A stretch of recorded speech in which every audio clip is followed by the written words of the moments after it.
scary stories. Every night, I share a story that most people wouldn't dare to tell. If you're listening, you're already one of us. And if you haven't subscribed yet, that's okay. But just know, every new subscriber brings me one step closer to building a safe place for the one person I love most, my mother. So if you enjoy these haunted tales, press that button, and maybe, just maybe, you'll be the reason the next story finds a happier ending.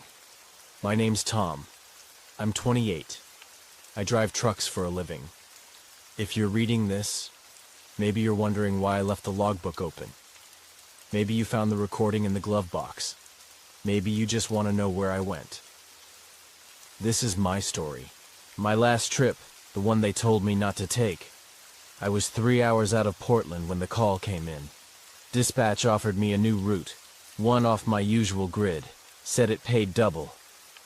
Mountain town called Hollow Pines, he said. Barely. On the map. Small drop, just a few crates. You in? I should have said no. My gut twisted the second I heard the name. Not because I knew it, but because it felt wrong. Like something whispered it in my ear before he even finished talking. But I said yes. Because I needed the money. Because I was tired of saying no to things. The last few years had blurred. Since my brother died. Since I saw what I saw that night in the cabin. The one nobody believes happened. I've been hollow. Driving was the only thing that kept me moving. Irony, I guess. I accepted the job. Set my GPS. Loaded up my truck and my usual thermos of stale gas station coffee. It was a Thursday. I stopped for fuel just outside of Lone Bend, the last real town before the climb up the mountains. That's where I saw him. The dog. He was just sitting there, outside pump 3.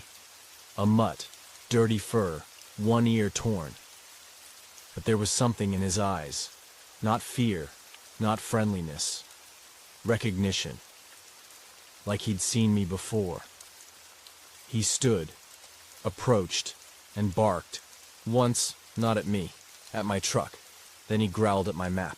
I'm serious. I laid the folded paper on the hood, and the damn mutt growled at it like it held a virus.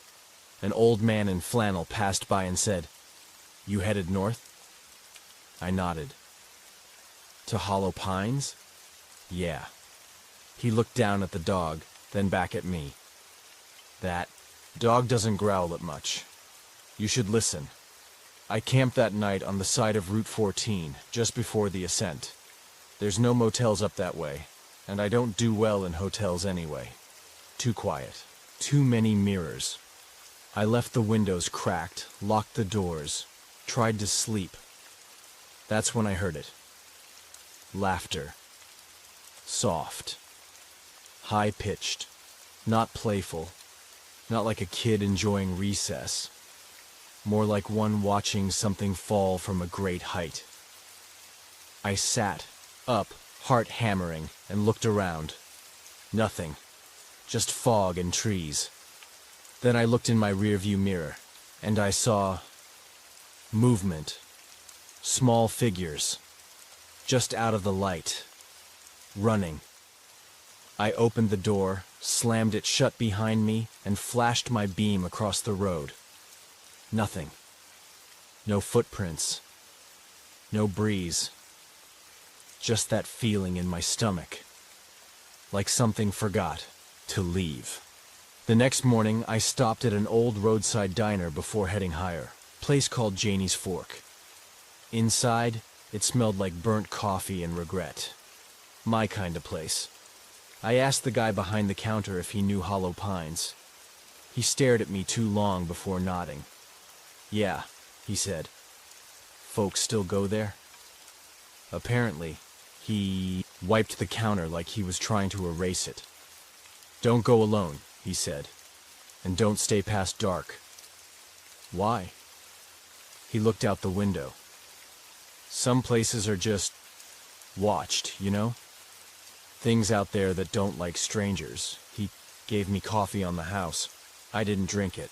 Back on the road, things got worse. My GPS, brand new, barely used, glitched so hard it spun the route backward. When I pulled out the paper map, something was off. The road to Hollow Pines had shifted, like it had, moved 5 miles east overnight, a detour that wasn't there before. My skin went cold, but I kept driving, because something inside me whispered, "Finish the job." The higher I went, the thicker the fog got. I could barely see 10 feet ahead, and then, at exactly 2:17 a.m., the engine hiccuped. It didn't die. It stuttered, like something had passed through it. The lights flickered, and in that flicker, for half a second, I saw something standing in the road. Small, human-shaped, arms too long, no face. When the lights came back on, gone. The dog beside me whimpered, curled up under the seat. He wouldn't come out the rest of the night, neither did I. I parked beside an old milestone marker carved with symbols, not letters, symbols. The air was colder there, not temperature-wise, energy-wise. The dog sat staring out the windshield all night, growling every few minutes.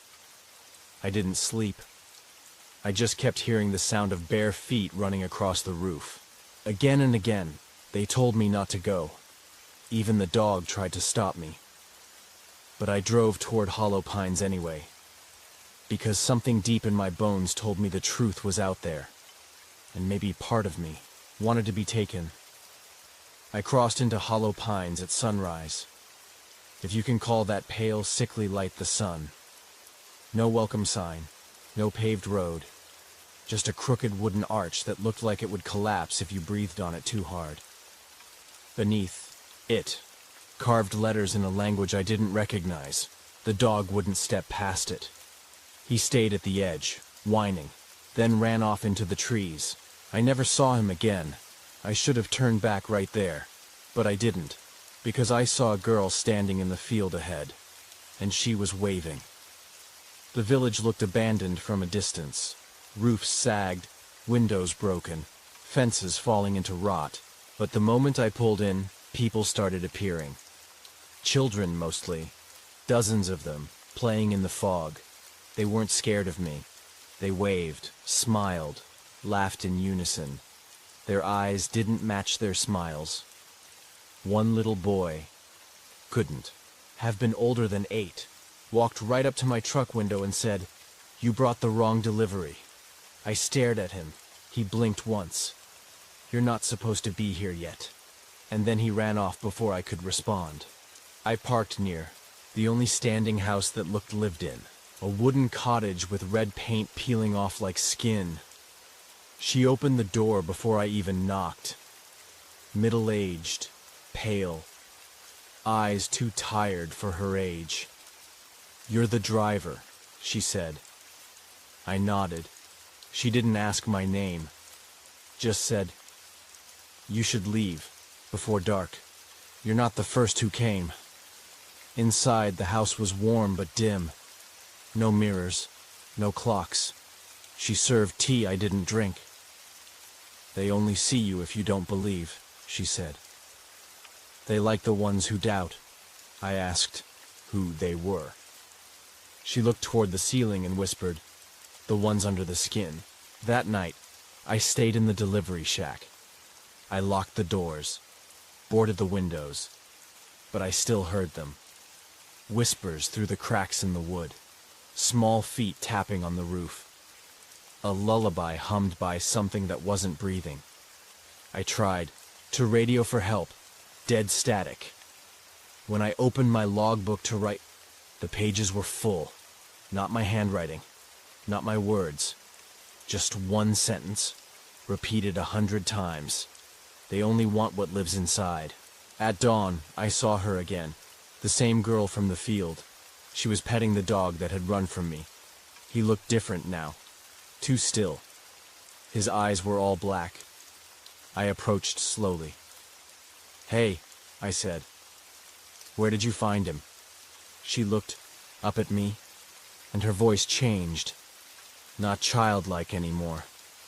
He followed you here, like they always do.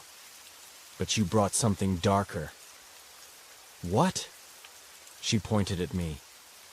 It's inside you now. Then she ran. The dog turned its head and smiled at me. I found it on accident. An old schoolhouse, tucked in the forest behind the village, overgrown with ivy. The front doors were wide open, despite no footprints in the snow. Inside, desks were scattered. Drawings lined the walls, all of them the same. Figures with no faces, clawed hands, and people burning. A bell rang, I swear on my life, a real bell, from the school's tower. But when I climbed the stairs to the top, the rope was frayed. Hadn't been rung in years. I looked out from the tower. The village was gone. I wandered for hours, through fog, trees, shapes that looked like people but moved like animals. I kept hearing voices, kids laughing, a woman crying, my own name being whispered by something with my brother's voice. And then I saw it, in a reflection in the broken glass. Something crawling just behind me. Pale. Human, but not. Its mouth never stopped moving. It watched me without eyes. When I turned, nothing. But in the reflection, it waved. I followed a trail back to the edge of the village. That's when I found the signs. Gravestones. Fresh ones. Each with a name and a year. The last one? Tom C. 1986, 2025. I stared at it so long the sun went down, and the sun didn't come back up. This village isn't real. Or maybe I'm not. But something here knows me. Something here waited for me, and I think I finally understand. The delivery was never in the back of the truck. It was me. I thought I could just leave. I was wrong. By morning, the fog had thickened into a blanket, suffocating the village. The roads that led out, the ones I came in on, weren't there anymore. I wandered through the woods, retracing my steps from yesterday, but there was no sign of the truck, not even tire marks. I turned back, heading into the village. It felt like it was closing in on me. The streets were empty, the doors closed, but every window was cracked open, just a little. I could hear them. Children. Laughter. Whispering. Like they were watching me. I found the girl again. The one with the dark eyes. She was sitting in the village square, alone. A doll clutched in her arms, but it wasn't a doll. It was something alive. Something that wasn't human. You don't belong here, she said, not looking at me. I tried to ask what she meant, but she didn't answer. She just started humming. A lullaby, cold and hollow. She stood up slowly, turning her back to me, and walked toward the forest. You'll stay forever, she whispered, just before disappearing into the trees. The woods were different when I entered. Thick, black shadows moved under the trees. The air grew heavier with each step. The sounds changed, too. The usual whispers were gone, replaced by something darker. A low, guttural growl, like an animal, or something worse. I stumbled through the forest until I found a clearing, and in the center of it, something stood. A tree. Not like the others. This one was wrong. The bark was smooth, the color of dried blood. It pulsed, breathing, and then I saw them. Eyes, thousands of eyes blinking from the tree's trunk, from the branches, watching me. I ran back to the cottage. The woman I spoke to last night wasn't home, but something was there. Something inside. Heard it before I saw it. A faint scratching, like nails against the floorboards. The walls groaned with a deep, wet sound. I pushed open the door. The room was dark. The smell of decay hit me like a punch. I found her, sitting in the corner of the room, her hands clasped over her ears, shaking. "They're coming," she whispered. "They've come back for you." The walls shuddered as if the house itself was alive. And then, in the corner of the room, a shadow. It stretched toward me. Too long, too thin. It crawled across the floor, moving like something that had no legs. The shadow whispered my name. I couldn't leave. No matter how hard I tried, the village wouldn't let me. I was trapped. At night, I tried again. I climbed over fences, ran through fields. But there was always something in the dark. A shape, a presence, watching, waiting. It never came too close, but I could feel it. The thing that wanted me to stay. I heard it whispering, deep in the trees, its voice too familiar. It sounded like my own voice, repeating the same words over and over. "You're already one of us." I finally found a mirror in an old house, hidden in a basement under a pile of old sheets. When I looked at my reflection, it wasn't me. My face was twisted, a grotesque version of myself, grinning in a way I couldn't control. But the worst part? It wasn't just my face. There were others behind me, flickering in the glass. People I didn't know, but they all stared at me with empty eyes. I stepped back, shaking my head, trying to focus. But every time I looked, the reflection changed. It moved. It grinned wider. They were all waiting for me to see the truth. I started seeing things more clearly, but it wasn't what I wanted to see. I saw the eyes. They were always there, watching. At first I thought it was just my paranoia, the pressure of being in a strange place. But the eyes were everywhere. The children, the animals, the trees, the rocks. The animals all stared at me. But it wasn't just because I was the outsider. No. They saw something else. They knew something I didn't. It's the eyes. The eyes see everything. They never blink. And I'm starting to believe. I'm starting to believe I never left. I'm not sure how much longer I can keep going. I can't trust anything anymore. The forest whispers. The people are wrong. I don't even know what's real.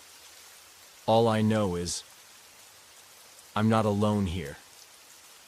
And I don't think I ever was. Something else is starting to take control. I can't fight it anymore. But I can feel it growing inside me. It started with the voices. I woke up that morning with a headache that felt like someone had cracked open my skull. But it wasn't the pain that unsettled me. It was the whispering. I could hear it inside my head now, as if something was crawling through my thoughts, twisting them into shapes they shouldn't be. They said things. They said things about me. They said I belonged here, that I had always belonged here. I couldn't remember when it started. I couldn't remember when I lost control. The villagers didn't look at me anymore. They didn't need to. They just knew. I caught them whispering when I passed by. The children giggling, their eyes following me like shadows. I tried to speak to them, to ask if they saw what I saw, but they never answered. They just laughed, or looked away, as if I wasn't even there. The real horror wasn't what I saw. It was what I didn't.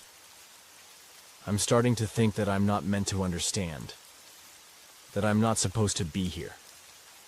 The more I think about it, the more it makes sense. I shouldn't have come. I should have listened. I went back into the forest. This time I wasn't running from anything. I was looking for something. I wanted to see if it was real. The things I had been hearing, the sounds, the whispers. I needed to prove I wasn't losing my mind. The trees felt different now, like they were watching me. I tried not to look at them. I tried to keep walking, but every time I moved, the whispers followed. And the eyes. I knew they were there, behind the leaves, behind the branches, watching me. I kept walking, not daring to look back. But the path didn't lead me out of the woods. It led me deeper. I reached the same tree. The one from before. The one that moved. It was bigger now. Taller. More alive. Its branches reached out toward me, like fingers. The bark shifted in the wind and the eyes stared at me. The ground around it was covered in dead leaves. The smell of rot was stronger. I could taste it in the air. Then I saw it. A figure, standing at the base of the tree. A woman. Her skin was pale, stretched tight across her bones. Her eyes were wide, almost too wide. She didn't speak at first. She just stared at me. And I swear, for a moment, I saw something moving inside her eyes. Something alive. "You shouldn't have come back," she whispered. And I realized, with a cold shock, that she wasn't talking to me. She was talking to herself. The woman started to speak. I could barely make out her words, but I understood. Enough. She wasn't a villager. She wasn't from here. She was a memory, a lost soul. She told me the truth, or at least a version of it. The village, the forest. It all feeds on the lost, she said, her voice cracking. They feed on the ones who never leave, who can't leave. She pointed toward the tree. The eyes belong to them, the ones who stayed too long. And then, she told me something I couldn't comprehend. "You're not just a visitor. You're part of it now. You always have been." The wind began to howl around us, and I felt something in my chest tighten. Something was wrong. I didn't want to believe her. I didn't want to believe that everything I had seen, everything I had felt, was true. But deep down, I knew she was right. The thing in the forest had claimed me. The more I looked at the woman, the more I realized she was no longer human. Her skin sagged and folded. Her eyes, those deep, endless eyes, had become black holes, swallowing. Light, and then it happened. Her mouth stretched wide, too wide, unnaturally wide. "You're one of us now," she said, her voice no longer her own. "It's too late to leave." The trees groaned as if they were alive. The roots shifted beneath my feet, pulling me down, pulling me closer to the earth. I couldn't move. The roots, the shadows, they were everywhere. They were pulling at me. I couldn't breathe. My head felt like it was cracking open. The whispers became deafening. "It's too late." I screamed. I begged for it, to stop. But the trees, they were taking me. I could feel them all around me, inside me, crawling, scratching. I felt my body becoming something else, becoming part of the forest. I was losing myself, and then, through the fog of madness, I heard her. The girl, the one who had warned me. "You were always one of us," she whispered, her voice now soft and sweet. "Now you'll see. I can't escape anymore. There's nowhere left to run. I can feel it now, the darkness inside me. I can feel it wrapping around my heart. I don't know if I'll ever leave this place. I don't know if I ever really did. But I don't think I care anymore. The village has me. The forest has me, and I'm just like them now." Tom's mind has been consumed. He is now part of the village, the forest, the darkness. He has become another whisper in the wind, another lost soul waiting for the next fool to come wandering. It's Hard to tell if I'm awake anymore. The days blend together now. I wake up in a cold sweat, my heart pounding, but there's no escape. The villagers never leave me alone. Their eyes follow me even when I'm not looking. They always know where I am. They know what I'm thinking. I thought I could escape, but I was wrong. The forest doesn't let you leave. The moment you enter, it claims you. I've become something else. I've become one of them. The children are everywhere. Their eyes never leave me, even when they aren't looking at me. They see things that I can't. At night, when the village is quiet, I can hear them playing. Their laughter echoes through the air like distant whispers. Sometimes I hear them talking to someone who isn't there. But I see them staring at me now.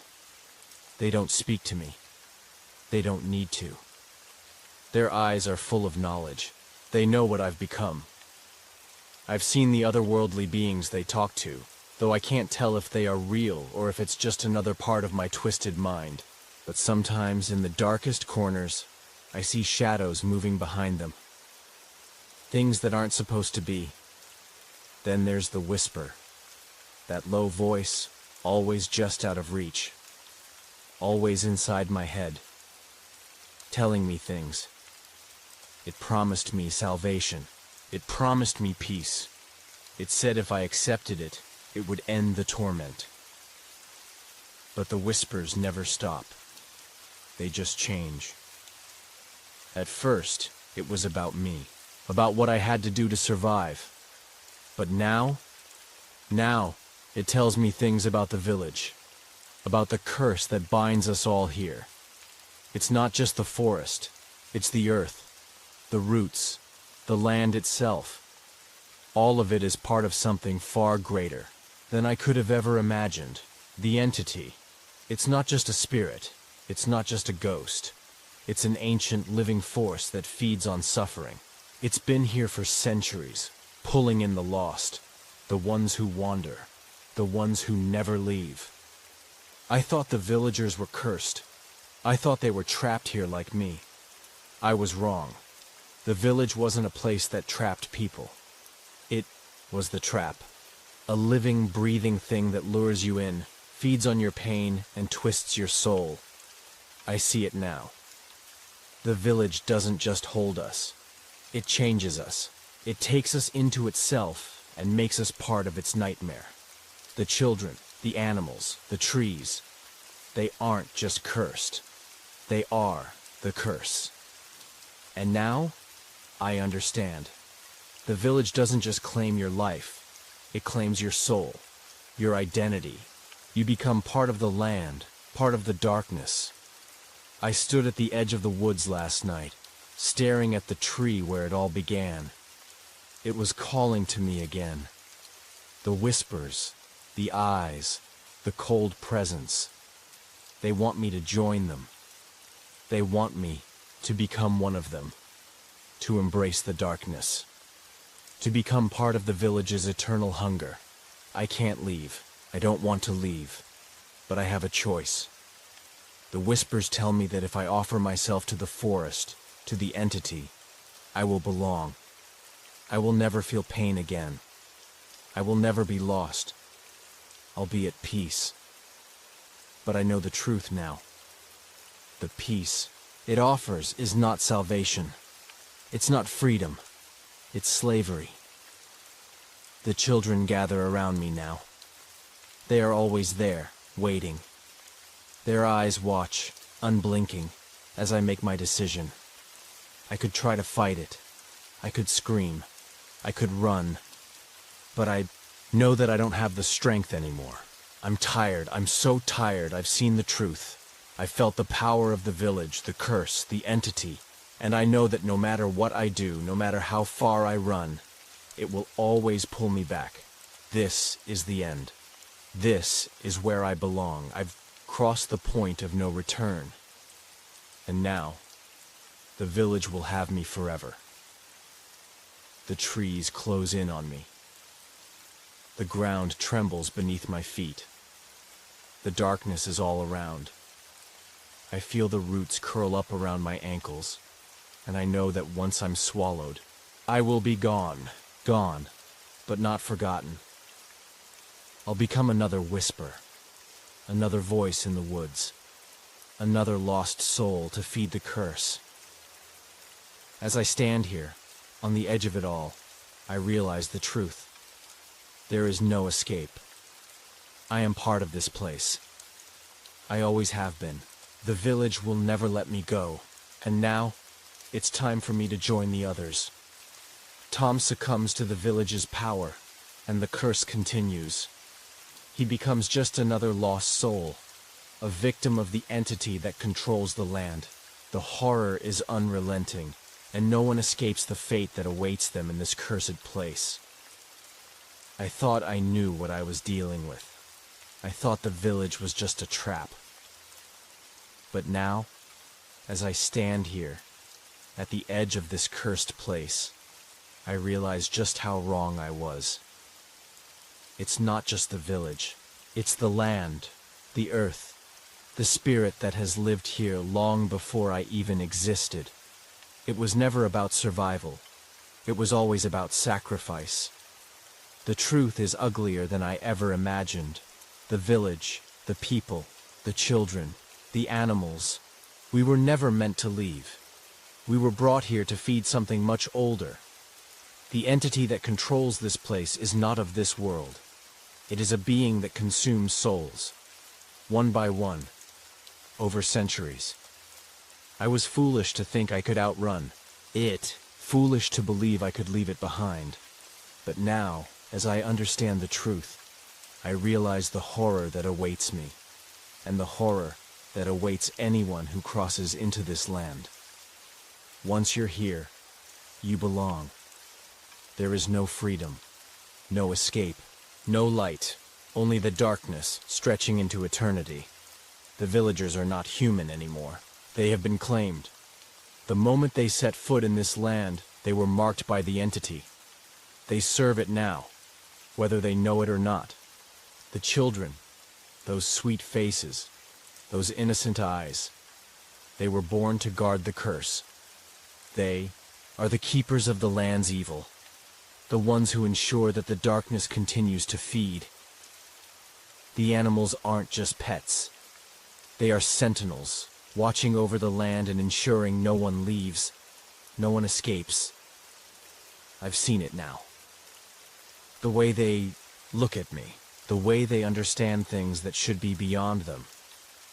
The entity's influence reaches into every living thing in the village, from the trees to the soil to the very air we breathe. I should have known it was coming. The whispers grew louder. The shadows grew darker. The village grew quieter, as if it was holding its breath, waiting. Tonight, I feel it most. The final step is near. The village doesn't just claim your body.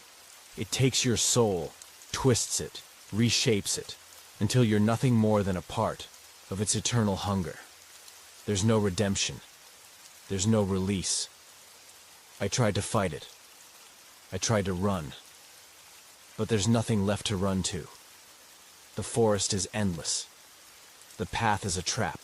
And now, as I stand here, I know this is where I will end. I can hear them, the villagers, the children, the animals. They're waiting. They've always been waiting. They know what happens next. I will never leave this place. I will never see the light again. I don't know if I have a choice anymore. The entity wants me. It has always wanted me. But in the end, it doesn't matter. I can't escape it. But maybe I can choose how I embrace it. There's a ritual I've seen in my dreams. A dark, twisted ceremony where souls are bound to the land forever. I've watched it unfold in my mind for days now. And I know what I must do to join them, to become part of this place. I must accept it. I must offer myself. Not my body, but my soul. My very essence. I am already marked.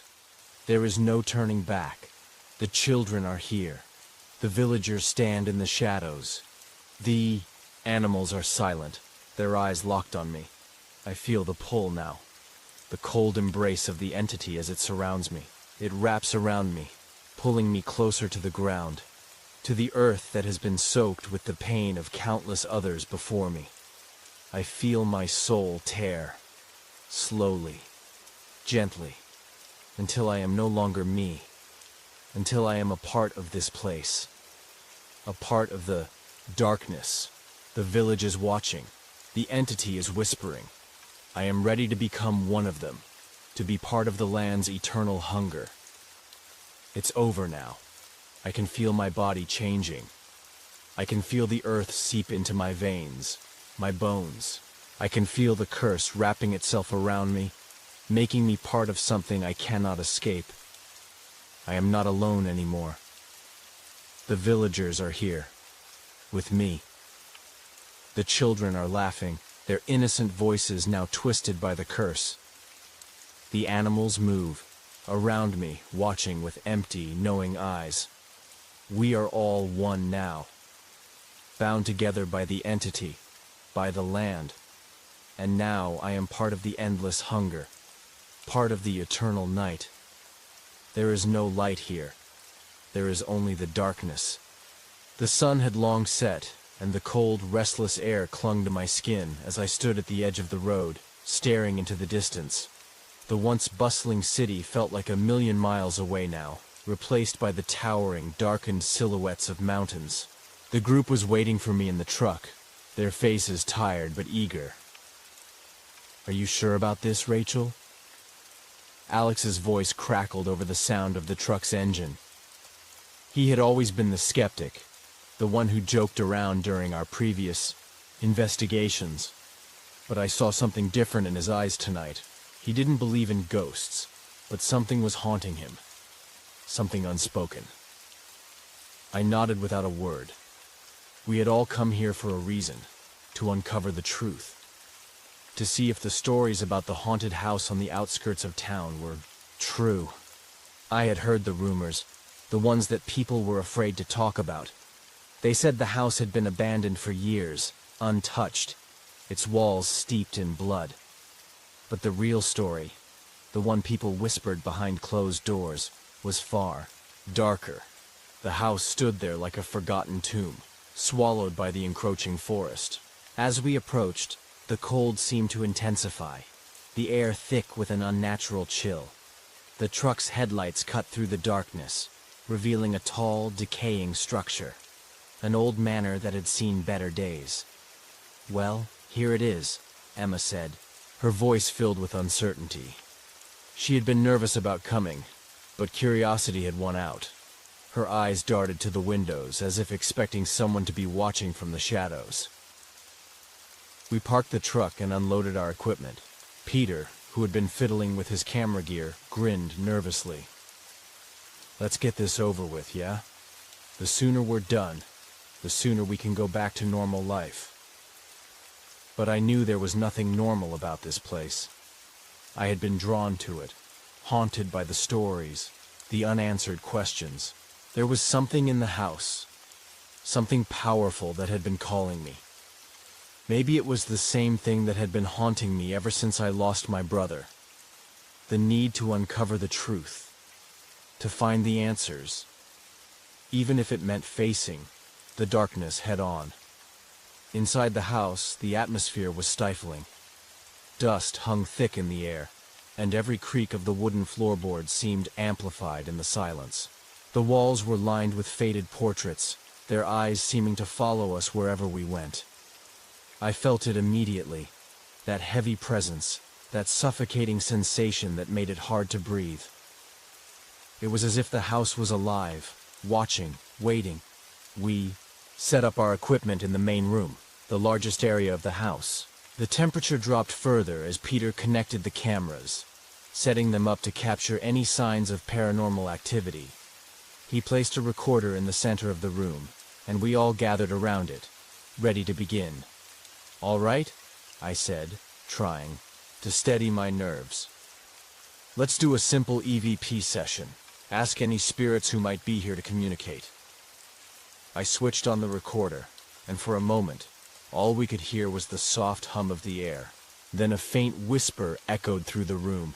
Everyone froze. "Did you hear that?" Emma asked, her voice trembling. I nodded, my heart racing.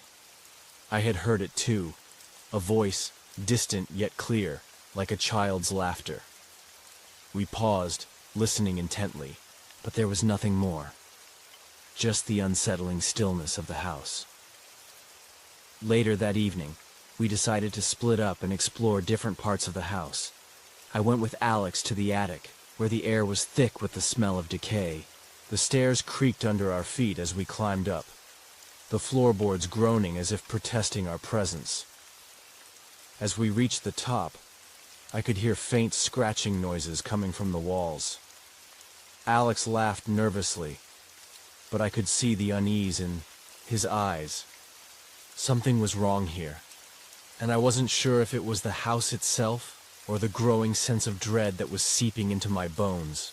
"Look," Alex whispered, pointing to the far corner of the room. I turned my head, and my breath caught in my throat. There, in the corner, stood a shadow, a figure, barely discernible in the dim light. It was too tall, too still, its outline wavering like smoke. "Did you see that?" I asked, my voice shaking. Alex turned to look at me, but when he looked back, the shadow was gone.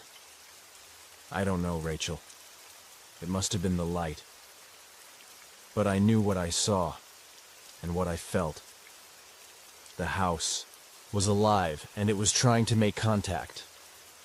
As the night wore on, the occurrences became more frequent.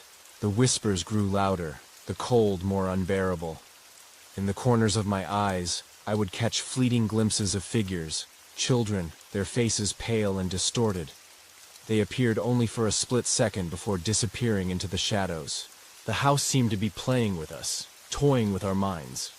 At one point, I thought I saw my brother, the one I lost years ago. His face was twisted, his eyes black as coal. My breath hitched, and I stumbled back, unable to look away. But just as quickly as the vision appeared, it vanished. In the dead of night, we gathered in the main room again. Emma was crying, her face pale as she clutched Peter's arm. "Something's wrong. This place, it's not just haunted. It's alive." The temperature in the room had dropped to a point where I could see my breath in the air. The walls groaned, as if the house was about to collapse. "I'm starting to think we should leave," Alex said, his voice low. The bravado he once had was gone. The terror in his eyes mirrored my own. We were all on edge, our nerves fraying. But before we could leave, a voice echoed through the house. It was a child's voice, soft yet unmistakable, calling my name. "Rachel! Rachel!" I turned toward the sound, but no one was there. "Who's there?" I called out, my voice trembling. But there was no answer, only a cold silence that swallowed the room. The oppressive silence of the house was deafening. The night had passed in a blur of cold, shadows, and whispers, and yet the sun's rise did little to alleviate the terror that gripped my chest. I sat in the dim light of the kitchen, staring at the half-empty cup of coffee in front of me. The others were scattered around, equally drained, their faces hollow and pale. Emma kept glancing nervously at the windows, her hand clutching the pendant around her neck. Peter was pacing, rubbing his eyes as if trying to shake off some nightmare that clung to him. Last night? It wasn't just our minds playing tricks, Alex said, his voice low and trembling. He hadn't spoken much since we heard that child's voice. I nodded in agreement. We're not alone in this house, and it's not going to stop until we leave. Or worse. The others looked at me, their eyes filled with fear and uncertainty. There was no denying it. Something was in this house. Something ancient. Something that didn't want us here. But despite everything, a part of me couldn't shake the feeling that we were meant to be here. that the answers I'd been searching for, the truth about what had happened to my brother, lay within these walls. Later that day, we decided to search deeper into the house. We couldn't leave yet. The curiosity, the need to know the truth, pulled us in despite the terror that was steadily creeping into our souls. I found an old, dust-covered book in the library. An old journal that seemed out of place, like it had been deliberately hidden. I opened it carefully, each page yellowed with age, each letter scrawled with haste, as though the writer knew time was running out. The journal belonged to a man named Samuel Cross, the last known inhabitant of the house. As I flipped through the pages, one entry caught my eye. They don't like the children. They never did. We didn't heed the warning. The house will take them, just like it took me. I felt a chill run through my veins. The mention of children confirmed what I'd already suspected. This house was tied to something far darker than we had imagined. That evening, while we were setting up for another round of EVP sessions, something changed. Emma went missing. One moment, she was standing next to us, her face pale and full of anxiety, and the next, she was gone. "Emma?" I called out, my voice echoing through the empty halls. Panic flooded my chest as I rushed through the house, my heart pounding in my ears.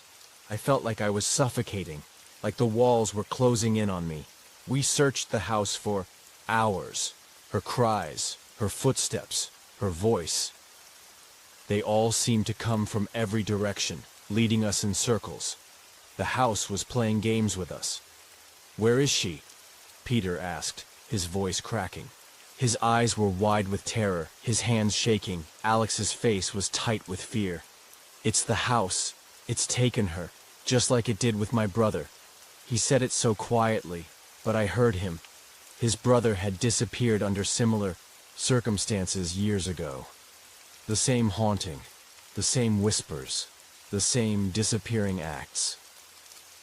That night, while we gathered in the kitchen, trying to regroup and figure out our next move, a voice broke the silence. It was soft, childlike, coming from somewhere deep within the house. "Rachel, come play with us." I stood up immediately, my heart racing.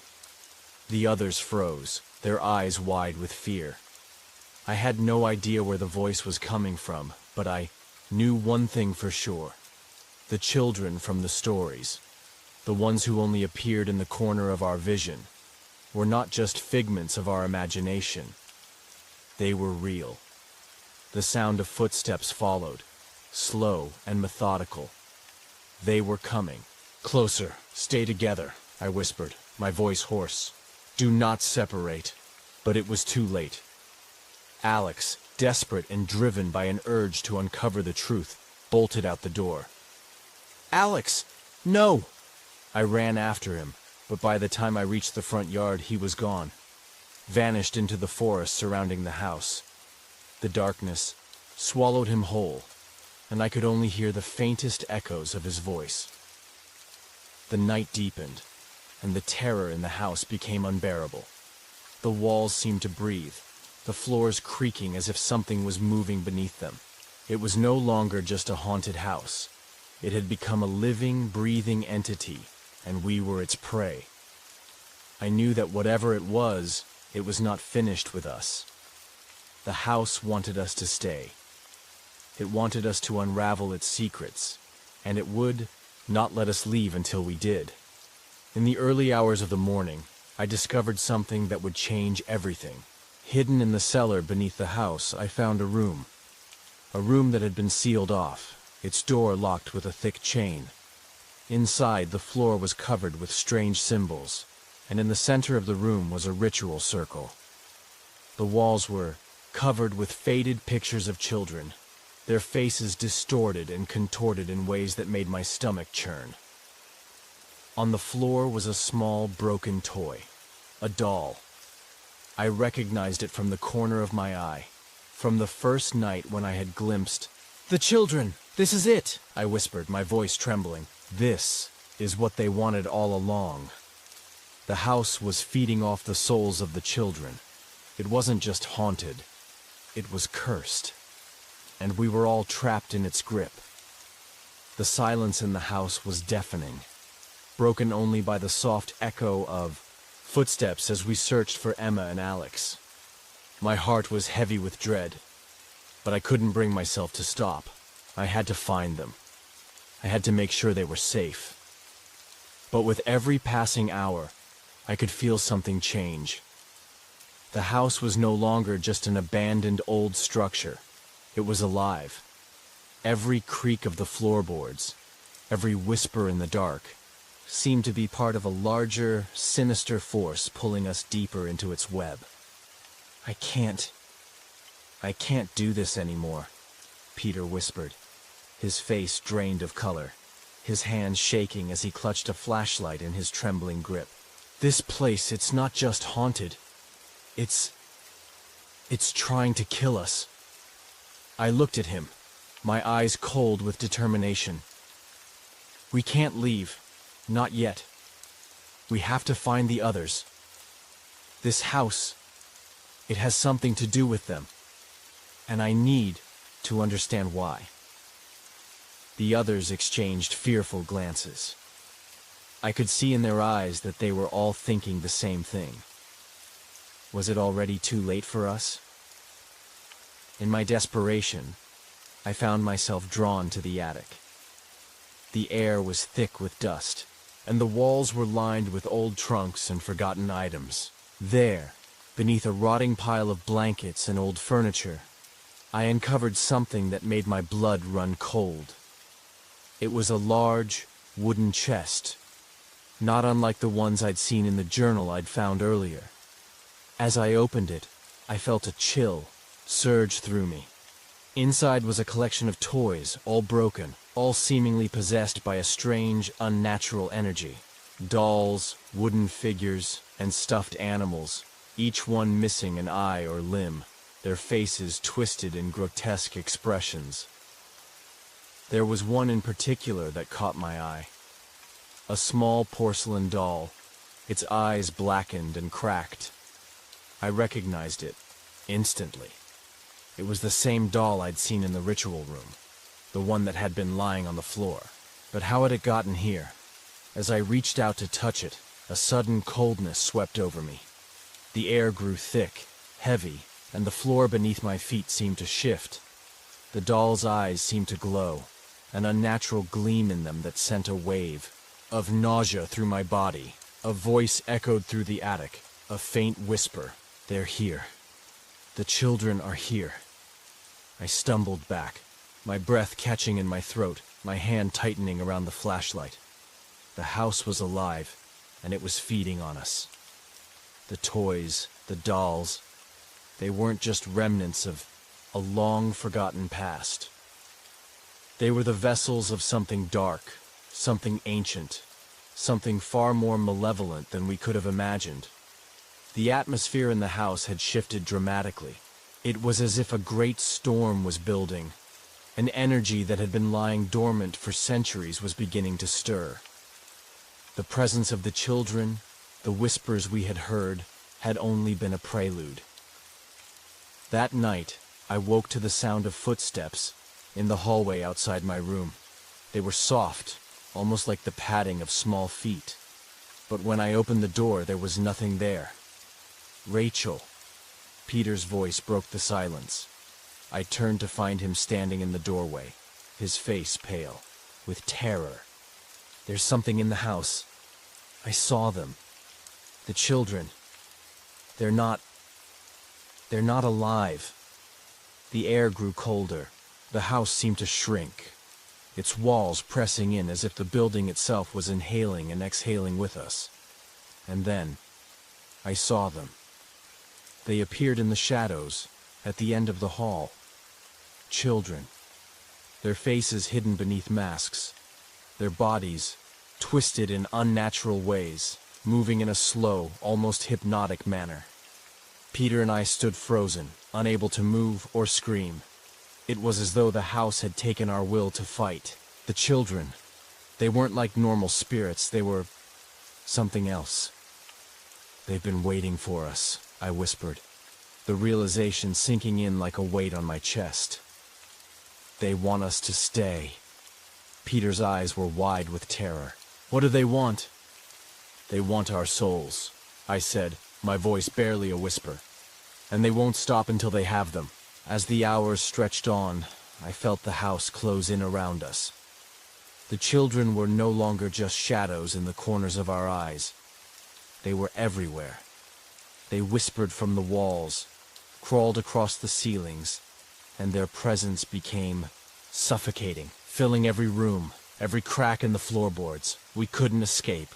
Every time we tried to leave, the house seemed to twist, changing its layout, trapping us inside. The windows wouldn't open, the doors wouldn't budge. It was as if the house itself had become a labyrinth, designed to keep us here forever. In a moment of panic, I found myself in the cellar again, standing in the center of the ritual room. The symbols on the floor were glowing now, a sickly green light pulsing beneath them, casting long, eerie shadows on the walls. I couldn't explain it, but I knew what I had to do.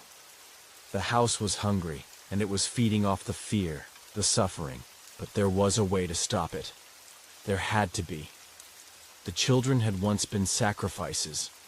The house had fed off their souls, trapping them in the walls, their voices echoing through time. And now, it was our turn. I gathered the others, my voice steady, despite the terror that threatened to consume me. We need to stop the ritual. We need to break the house's hold on us before it's too late. But as we prepared to confront the evil that lurked in the shadows, the children appeared once more. This time they weren't just shadows. They were real, standing before us, their twisted faces grinning with malicious joy.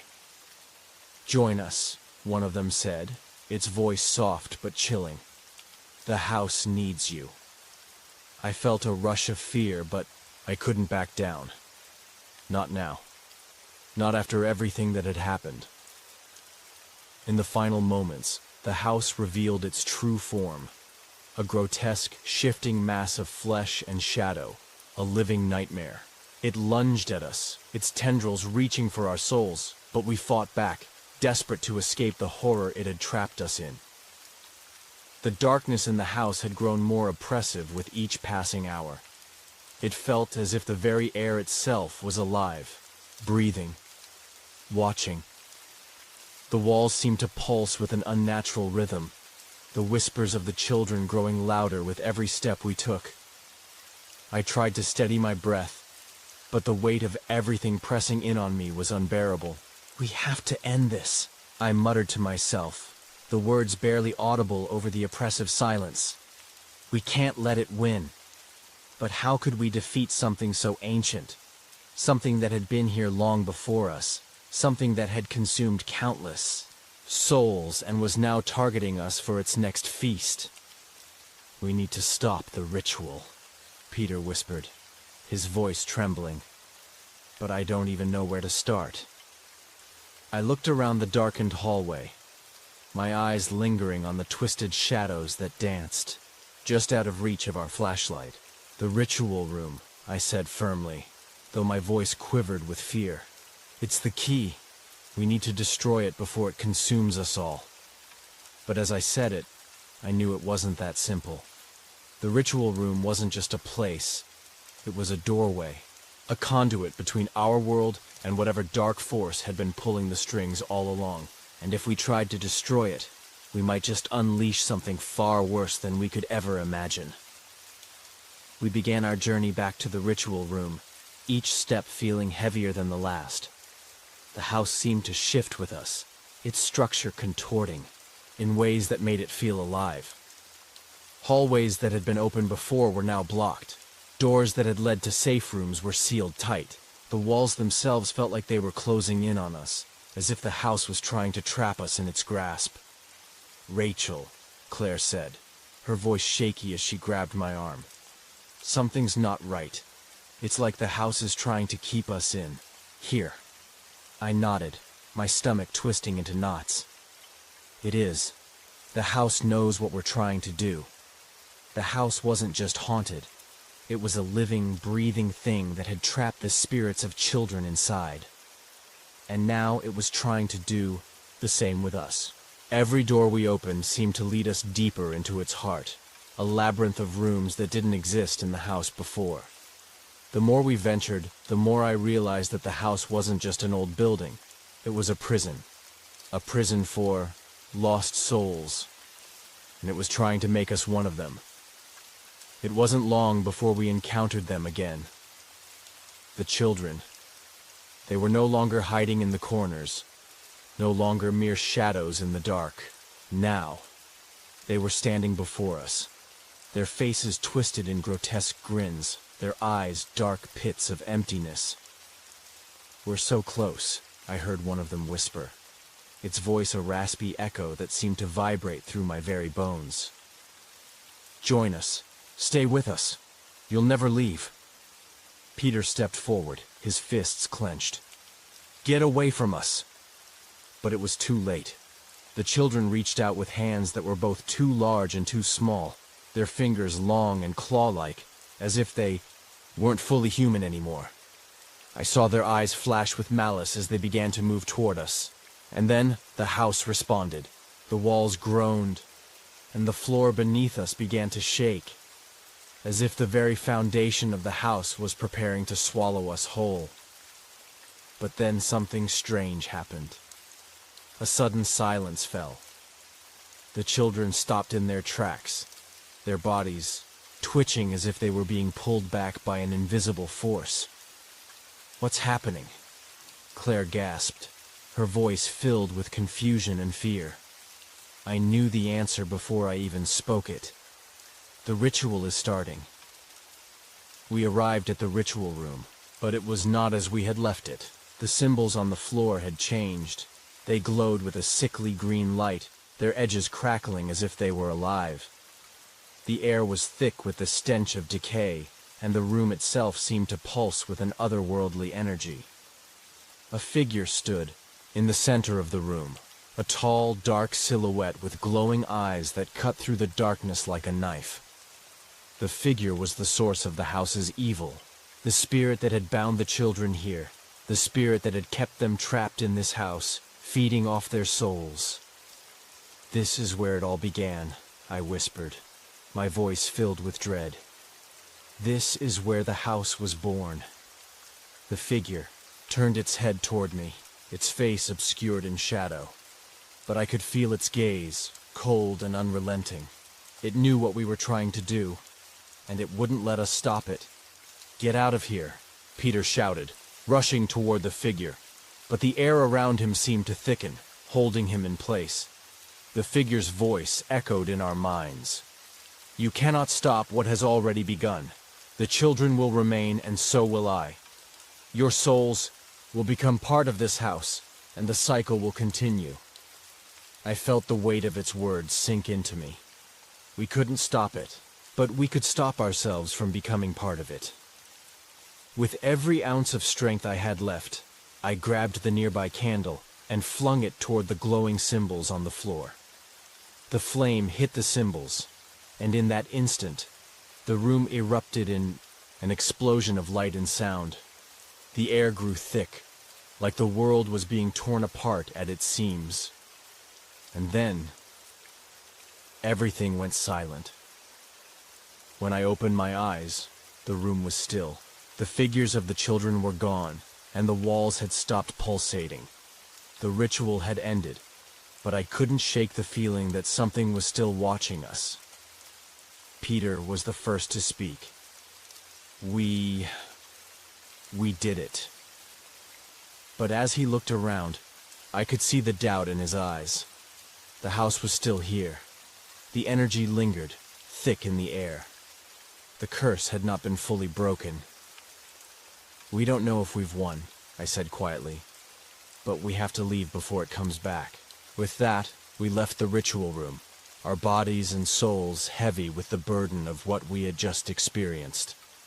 The house remained behind, its presence lingering, as if it was waiting for the next victims to enter. The curse wasn't over, but we were free, at least for now. The moment we left the ritual room, I could still feel the weight of what had happened pressing against me. It was as though the house itself was alive, pulsing, watching, waiting for us to make a mistake. We had survived the ritual, but I wasn't sure if it was truly over. There was still something deeply wrong with this place, something that no one could see, something that was lurking beneath the surface, just out of reach. Peter was the first to speak, but even his voice sounded distant. "We did it. It's over." But I didn't believe him, not entirely.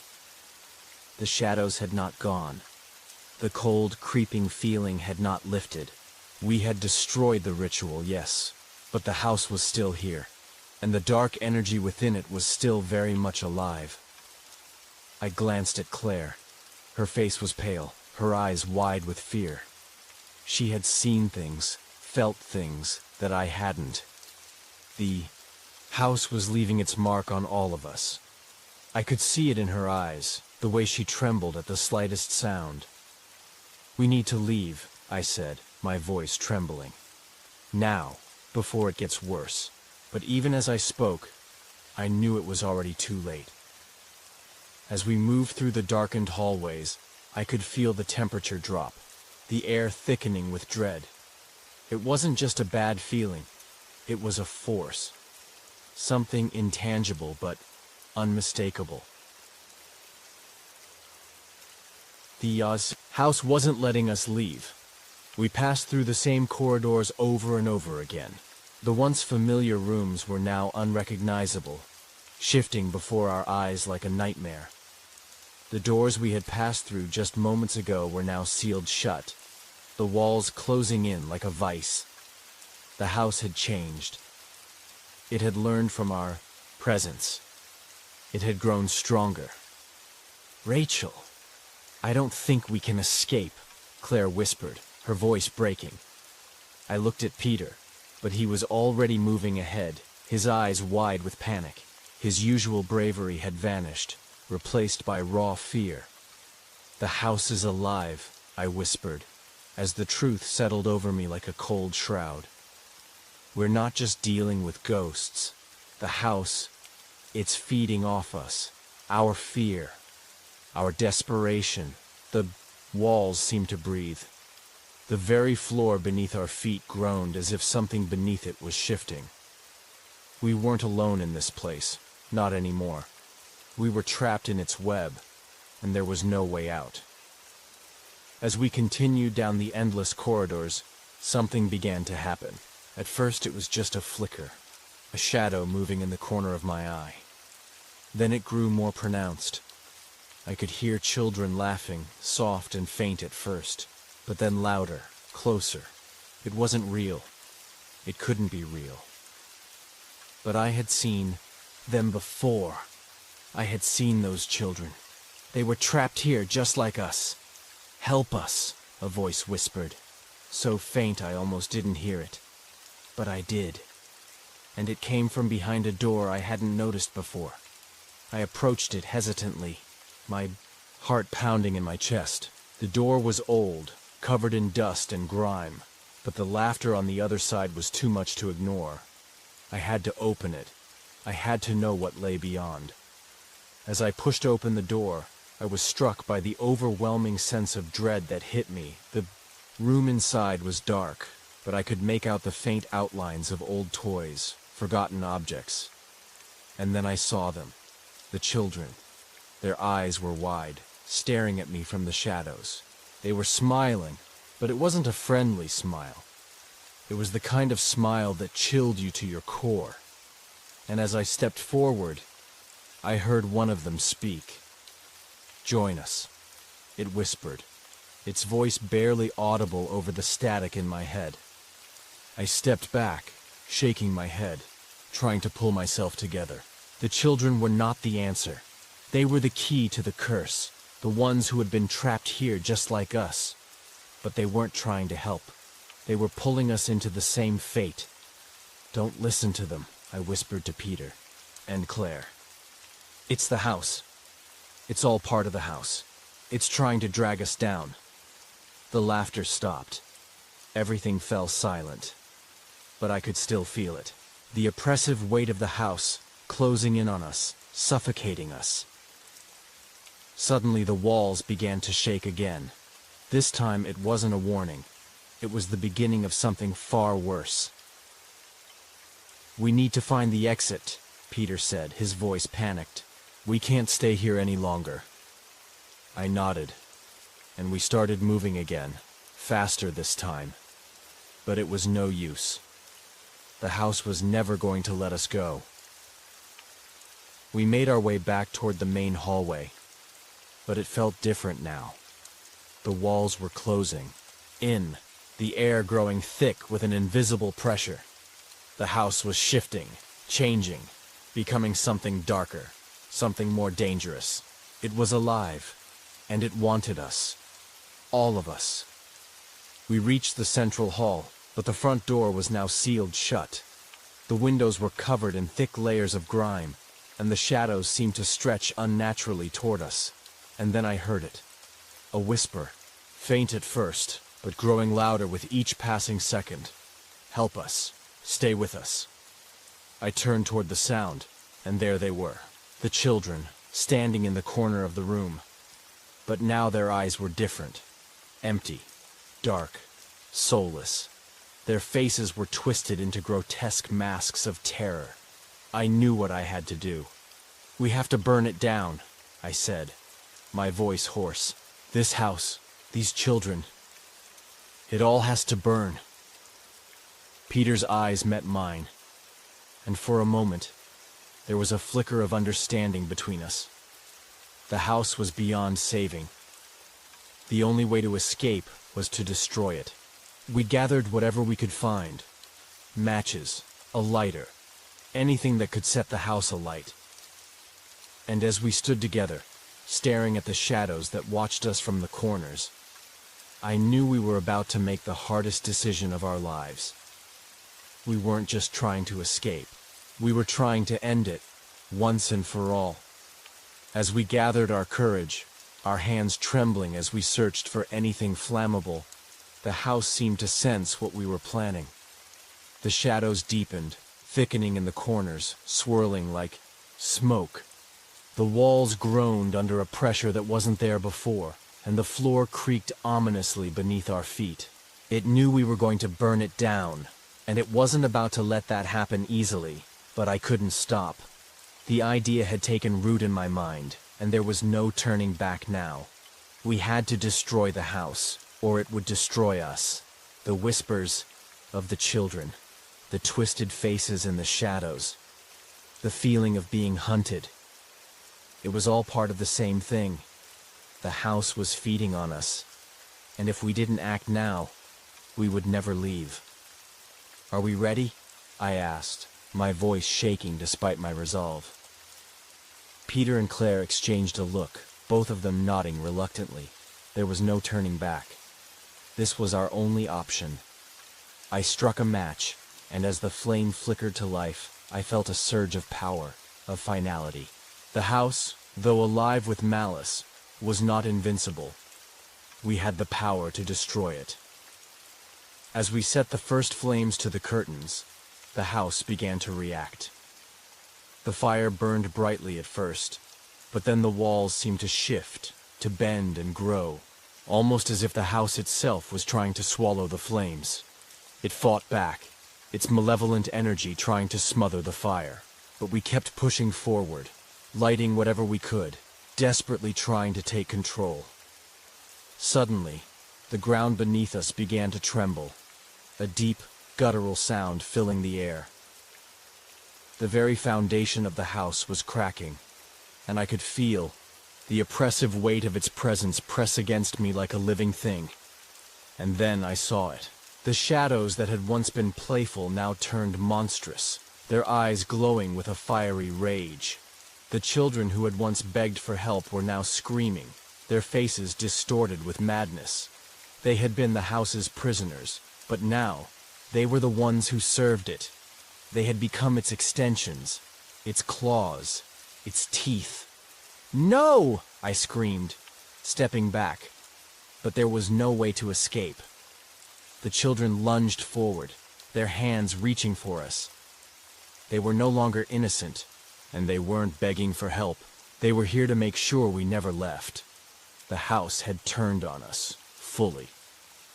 In the chaos of the moment, a cold realization hit me like a punch to the gut.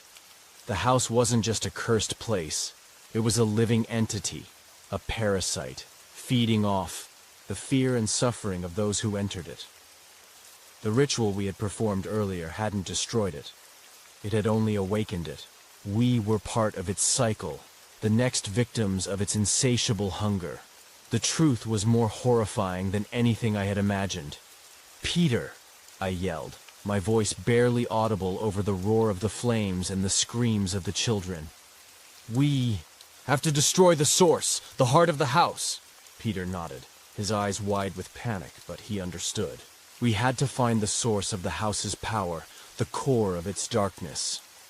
We ran through the smoke-filled corridors, ignoring the burning walls around us, desperate to find it. The house was collapsing, but there was something deeper. Something that kept us from escaping. We arrived in the central room, the heart of the house. It was there that we saw it. The room was dark, despite the flames raging outside. The walls were covered in strange symbols, pulsating with a life of their own. In the center of the room was a massive dark void, an unnatural swirling blackness that seemed to absorb all light. It was the source. The house itself had no real foundation. It was a parasite that thrived off fear, manipulation, and death. And the void at the center was its beating heart, the root of its curse. Without it, the house would fall. We had to destroy it, but the void seemed to fight back. As we approached it, the room began to warp, the walls bending, the air thick with dread. It was trying to pull us into the darkness, to consume us, to make us part of its endless cycle of suffering. I stood at the edge of the void, my heart pounding. I knew what I had to do. "There's only one way to stop it," I whispered, staring into the swirling darkness. "We have to destroy the heart." "But how?" Claire asked, her voice shaking. I turned to face them, my eyes wide with realization. "We have to feed it what it wants." "Rachel, no. You can't mean—" I didn't give them a chance to protest. I reached into my pocket and pulled out the small silver pendant that I had carried with me throughout this nightmare. It was the only piece of me that hadn't been touched by this house, and I realized now that it held the key to ending it all. "Stay back," I said, and without looking back, I threw the pendant into the void. For a moment, nothing happened. The void seemed to calm, as if it were waiting. And then the darkness began to ripple, the air thickening with energy. The walls of the house shook violently as a scream tore through the air, the house's final cry. The world around me seemed to fracture. The house was collapsing, its walls crumbling as if the very fabric of reality was being torn apart. I could hear the children's screams as they vanished into the void, their twisted forms swallowed by the darkness. We had done it. The house was dying. But as the house fell, I could feel a presence. It wasn't over. It would never be over. The house was dead, but its curse had seeped into me. I could feel it clawing at my mind, pulling me into its depths.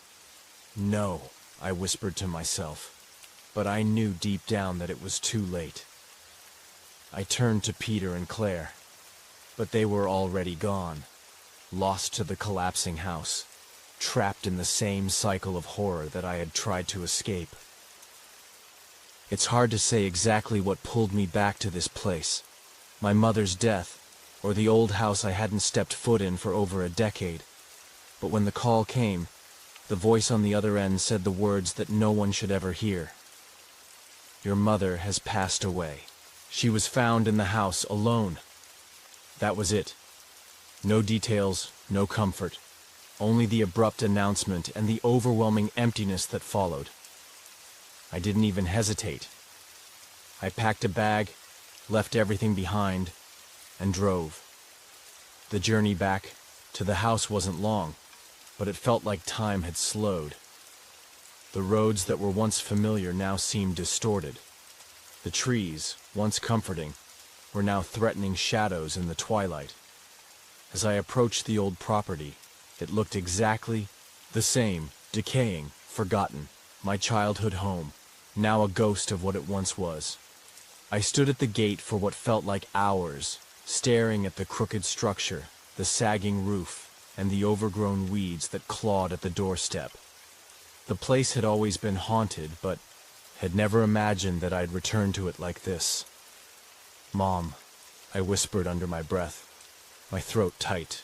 "What happened?" Walking up the front steps, every creak of the wooden boards seemed to echo louder than it should have. The heavy door groaned as I opened it, and the musty air hit me like a punch to the chest. The familiar scent of mildew, dust, and something else, a more sinister, lingering presence, wrapped around me.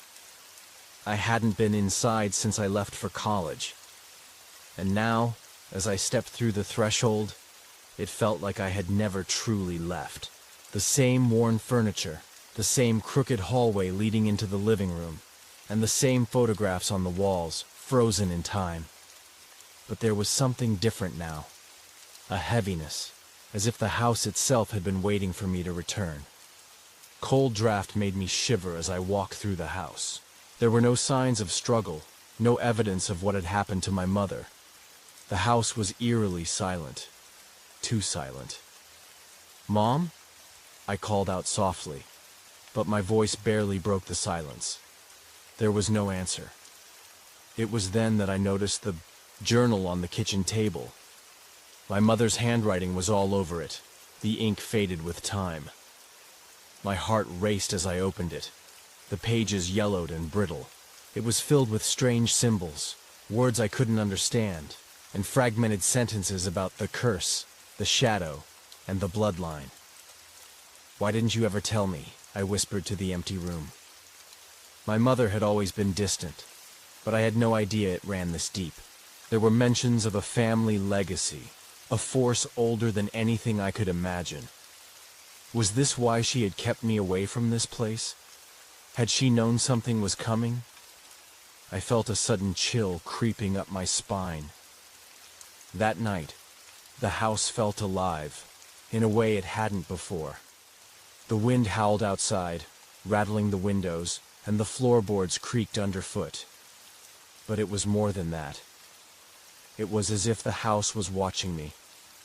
I went to bed in the same room I had slept in as a child. The bed was the same, the walls the same faded blue. But I couldn't shake the feeling that something was off. The bed creaked beneath me, and I found myself wide awake in the middle of the night, unable to fall asleep. Then, I heard it.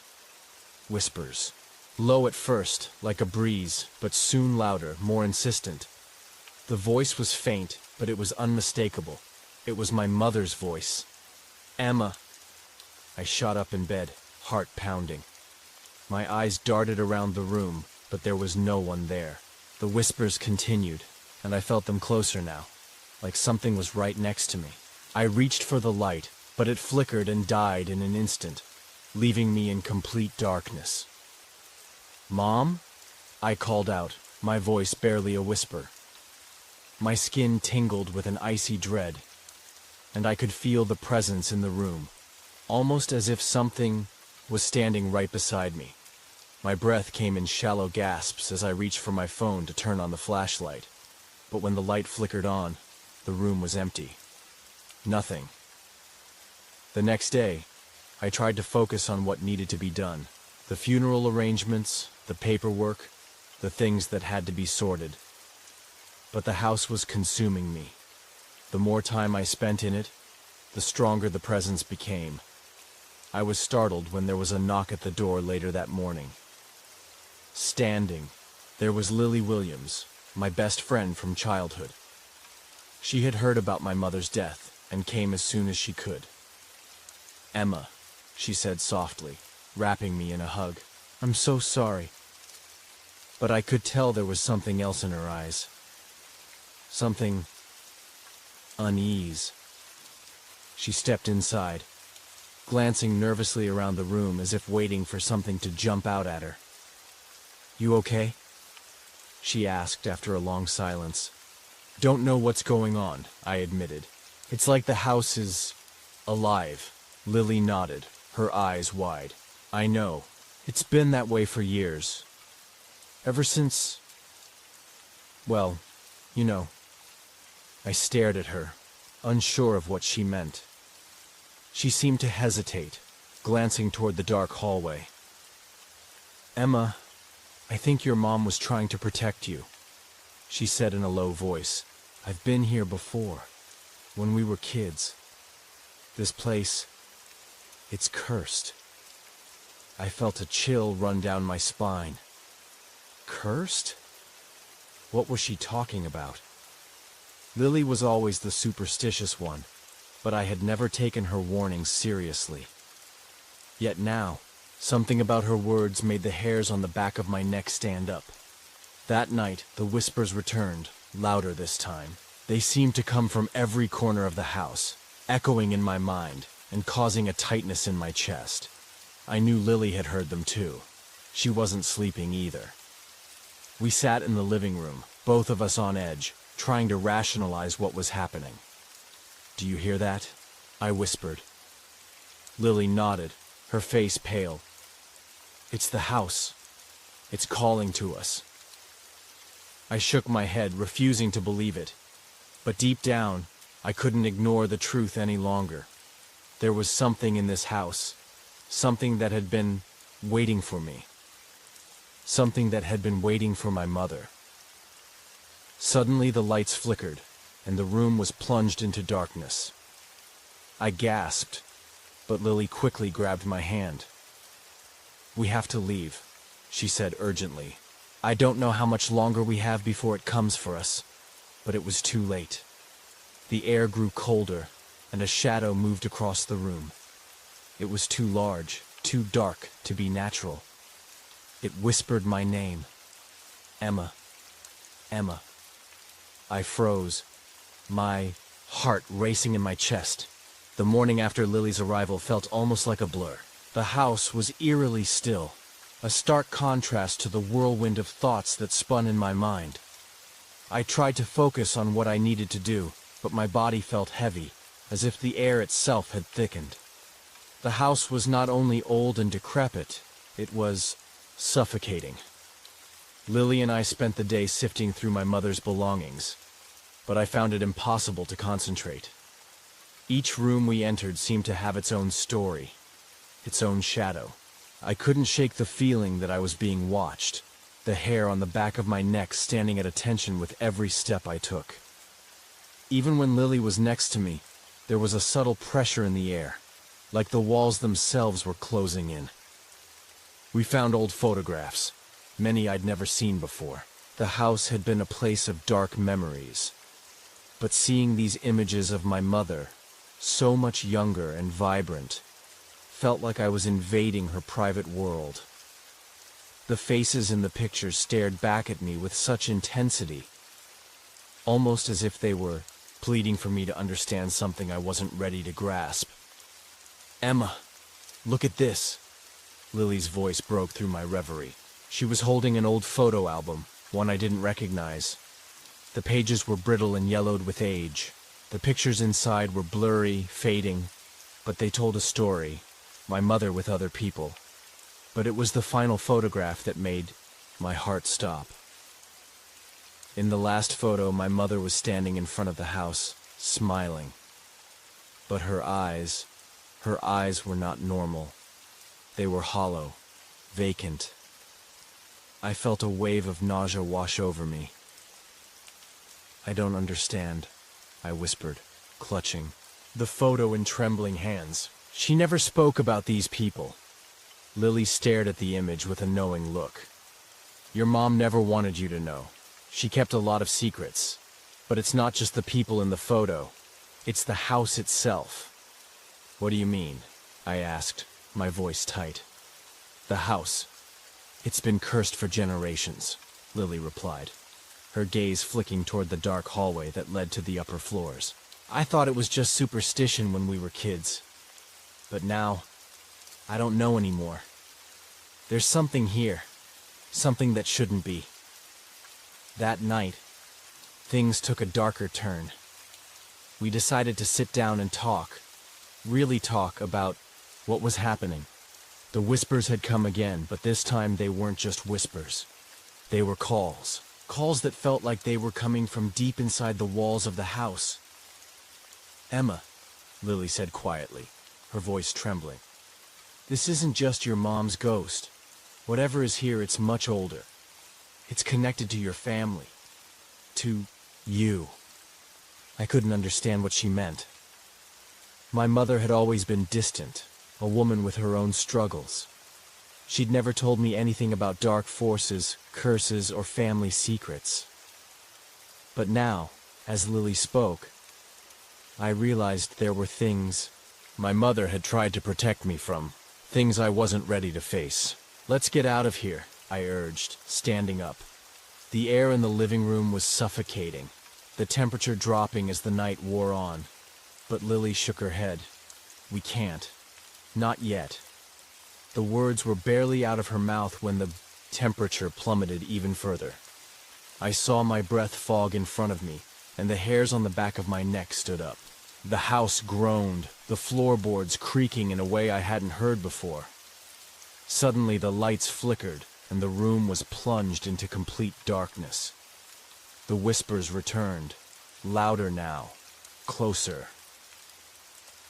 Emma! I spun around trying to locate the source of the voice.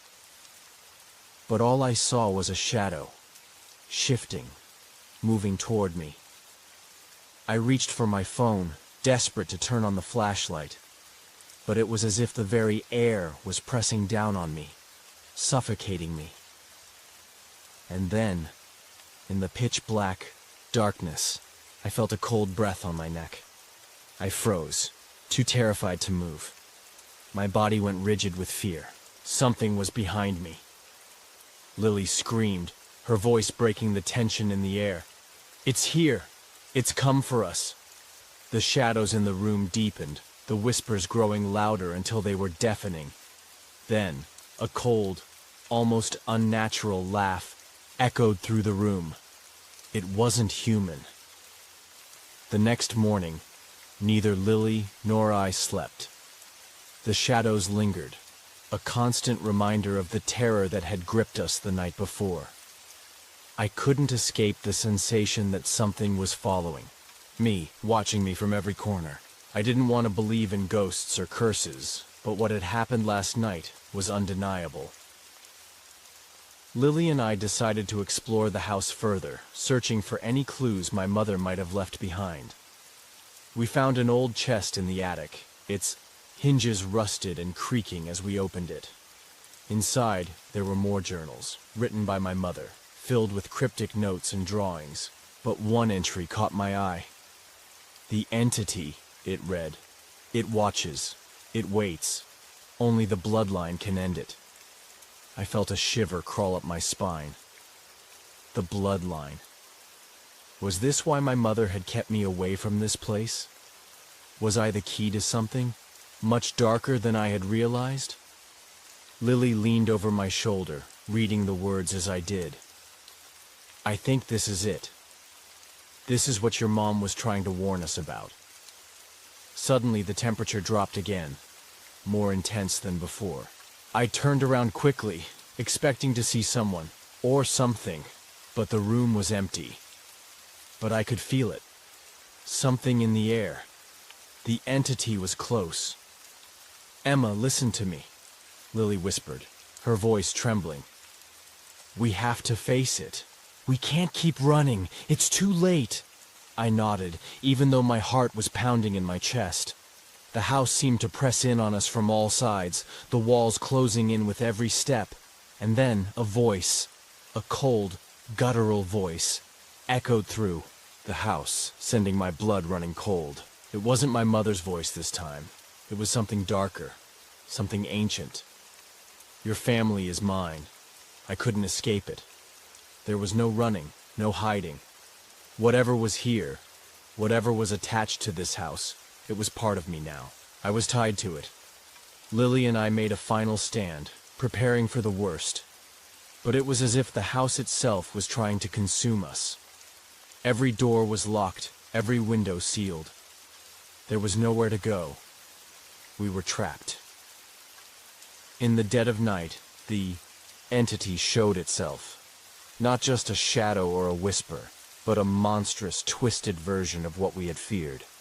It moved with unnatural speed, its form shifting, taking on the shape of everything it had ever consumed. My mother's face appeared in its shifting form, her hollow eyes staring at me with that same emptiness from the photo. And in that moment, I realized, the entity wasn't just after me. It had been after my bloodline for generations. My mother had tried to protect me, but she couldn't keep the curse at bay forever. Now, it was my turn to end it, or become its next victim. The hours passed in a haze. I couldn't tell if the sun had set, or if it was still day. Time had lost all meaning the moment the entity had shown itself. The house had become my prison, its walls closing in as I fought to keep my sanity. Lily and I barely spoke after the entity's appearance. We moved like shadows, too terrified to make any noise, afraid the house would hear us and grow hungrier. That night, I sat in my mother's study, trying to piece together what little information I could find. The journals, the photographs, the old family letters. Everything seemed to point to one thing. My bloodline was cursed, and I was the one destined to face it. I didn't know how or why, but the words in my mother's journals haunted me. It watches. It waits. Only the bloodline can end it. What did she mean by that? And why had she left this for me to find? Lily had been searching the house, trying to find something that could help. I didn't want to admit it, but I was starting to lose hope. Each new discovery felt like a step closer to understanding, but it also felt like we were digging our own graves. I opened another journal my mother had kept. This one was older, yellowed and fragile. She had written it in a frantic hand, as if she were desperately trying to leave behind a warning. The pages were filled with symbols and drawings that didn't make sense. But at the very end of the journal, I found a clue. A drawing of the house. It was barely recognizable, distorted and twisted, with dark, jagged lines that seemed to pulse with some kind of malevolent energy. At the bottom of the page, my mother had written one final sentence. It's beneath the foundation. That's where it begins. I froze. Beneath the foundation? What did that mean? The house felt alive, as if it had a heartbeat of its own. The walls were shifting, changing, growing darker. I knew that whatever was beneath the house, it was waiting. It was preparing to rise. I couldn't ignore it anymore. The house had shown me too many signs, and I knew that the entity was only growing stronger. If it was beneath the foundation, we had no choice but to confront it. Lily and I found the trap door in the basement. It had been hidden behind old furniture and forgotten crates. I didn't want to go down there. The air in the basement was thick with dust, the light flickering as if it was fighting against the dark. But the trap door called to me, its rusted metal handle cold against my skin. "Emma!" Lily's voice broke through my thoughts, her face pale with fear. "Do you think this is what she was warning us about? Is this it?" I didn't answer. My heart pounded in my chest, and I felt as though the floor was about to give way beneath me. But the pull was too strong. I nodded, pushing open the trap door. The stairs creaked as we descended, each step echoing in the silence. The air grew colder, the smell of rot thickening with every breath I took. The walls were slick with moisture, and the shadows in the corners seemed to shift as if they were alive. At the bottom of the stairs we found a small, dark room. The air was suffocating, and I could almost taste the decay. In the center of the room was a large old chest. The lock was rusty, but the chest seemed to pulse with energy, as though something inside was alive. Lily reached for the chest, her hand trembling. Should we open it? I didn't know. I didn't want to, but I couldn't stop her. The house had already claimed us, and whatever was inside that chest was the final piece of the puzzle. She yanked the chest open, and the air seemed to freeze. Inside, there was nothing but dirt. Dark, wet soil that looked like it had been there for centuries. But as I stared at it, I felt something shift beneath the earth. Something alive, something ancient. A whisper filled the room. The voice was unmistakable. "Welcome home." The whisper echoed in my mind, louder than ever before. It wasn't my mother's voice. It wasn't even human. It was the entity, and it was waiting for me. I stumbled back, my heart racing as the walls seemed to close in. The ground trembled beneath my feet, and the chest seemed to grow larger, its contents shifting as if something was about to break free. Lily grabbed my arm, pulling me away from the chest, but it was too late. The entity had awoken. The shadows in the room thickened, twisting into shapes that weren't human, but distorted and monstrous. I could hear the scraping of claws against the walls, the sound of something large moving beneath the floor. The entity had broken free from its prison. I felt its presence surround me, felt its cold fingers brush against my skin. It wasn't just trying to haunt me anymore. It was trying to consume me. "We have to leave." "Now!" Lily screamed, but I couldn't move. My legs were frozen in place, the fear paralyzing me, and then I saw it. The entity, in its full form, standing before us. It was like nothing I had ever seen. Its body was a mass of shadows, its eyes glowing with an unnatural light. It wasn't just a ghost or a spirit. It was something older, something that had been waiting for centuries to be free. "Your bloodline is mine," it growled, its voice filling the room with a horrible resonance. "You will join me." I didn't understand. What did it want with me? What did it want with my family? But before I could process the words, I felt the ground beneath me crack, splitting open as if the house itself was turning against us. Lily was yanking me toward the stairs, but I couldn't move. The entity was too powerful, its presence too overwhelming. And then, just as it seemed like all hope was lost, I heard my mother's voice, faint, distant, but clear. "You must end it, Emma," I gasped, trying to focus. The voice was coming from the chest, from the dirt below. My mother's voice, a final warning. She had tried to protect me all these years, but now it was my turn to face the truth. I knew what I had to do. The entity roared as the ground cracked wide open, but it was too late. I was ready to fight. I wasn't going to let it win. Not now. Not after everything. Lily and I backed into the corner of the room as the entity's form twisted and writhed. The air was thick with a malevolent force, but I wasn't afraid anymore. I understood now. This wasn't just about survival. This was about ending the cycle, breaking the curse once and for all. I reached into the chest, my hands trembling, and pulled out a piece of metal, a symbol my mother had left behind. It glowed faintly in the dark, a sign that I was on the right path. With a final scream, the entity lunged toward me, but I was ready. I raised the symbol high, chanting the words my mother had written in her journals. The ground trembled again, but this time, it wasn't the entity that was growing stronger.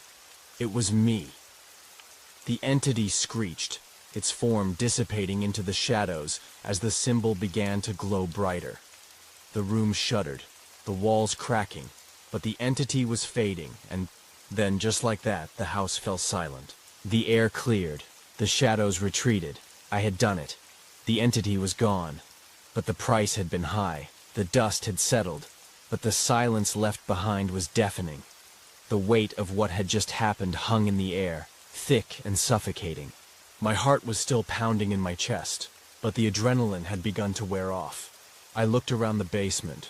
The walls were cracked, the floor had caved in slightly, and there was a lingering darkness that seemed to cling to every corner of the room. Lily was beside me, her face pale, her eyes wide with disbelief. She hadn't said a word since the entity had vanished. I could feel her body trembling next to mine. Neither of us spoke. Neither of us knew what to say. I glanced down at the symbol I still held tightly in my hand. The glow had faded, leaving it cold and dull. Had it really worked? Was the entity truly gone? Or had I just delayed its return?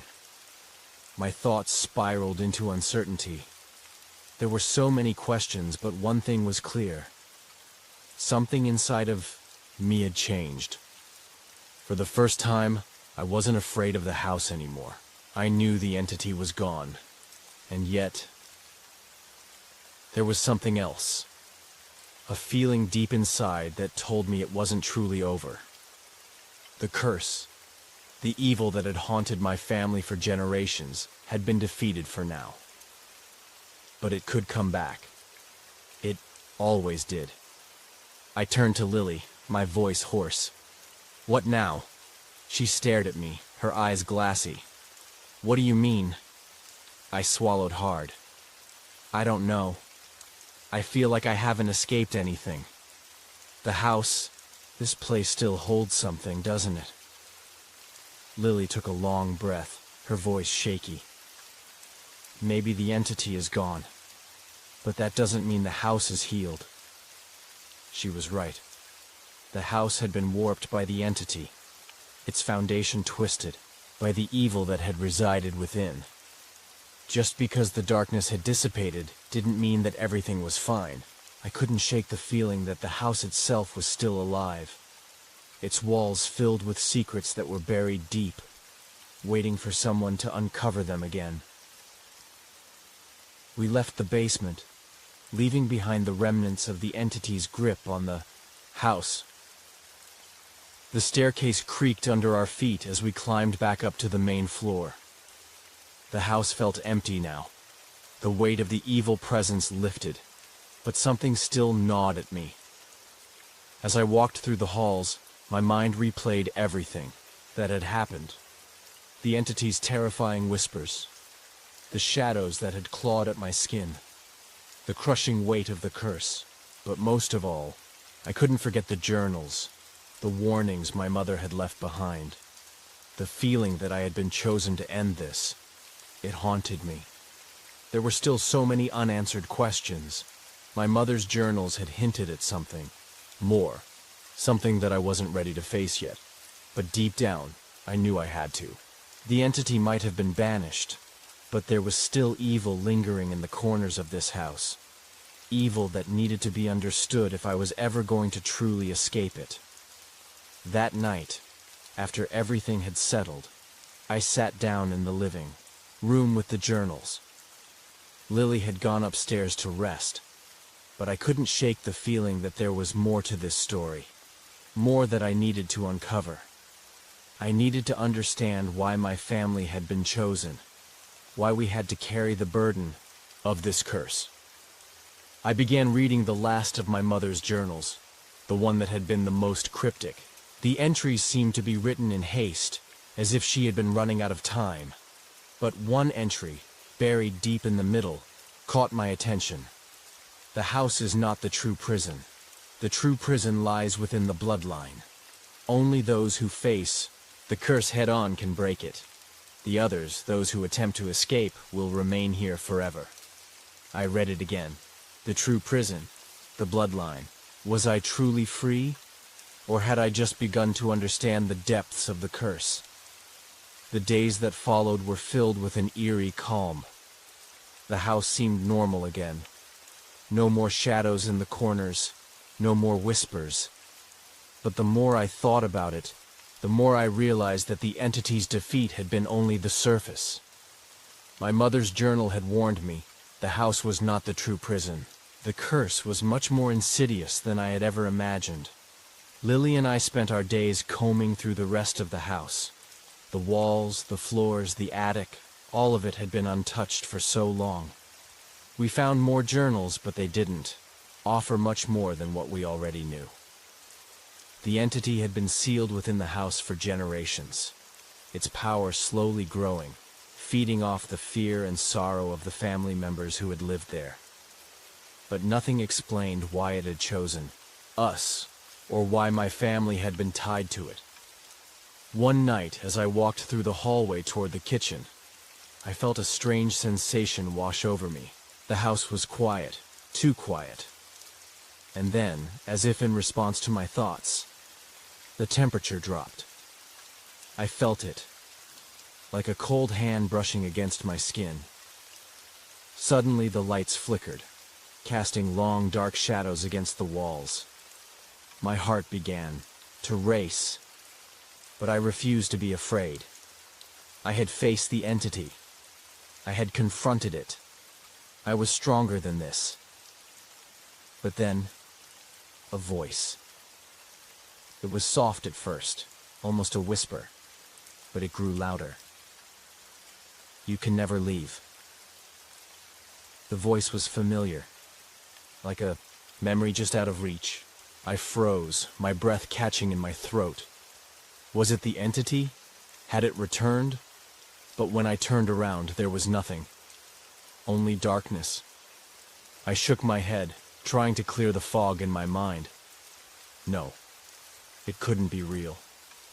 I had defeated the entity. I had ended it. And yet the feeling of being watched, of being followed, persisted. I wasn't alone anymore. There was something in the house. Something that wasn't going to let me go. It wasn't long after the whisper that I found the hidden room. It had been sealed off for years, tucked away behind a false wall in the basement. The walls were covered in strange symbols, and the air was thick with an oppressive energy. As I stepped inside, I saw it. A mirror. A large, ornate mirror, unlike anything I had ever seen. It was cracked, but the shards shimmered with an unnatural light. The air around me thickened, and I could feel the darkness closing in. I stared at my reflection in the shattered mirror. What I saw wasn't just me. It was the entity. It was inside of me. The curse, the bloodline, all of it.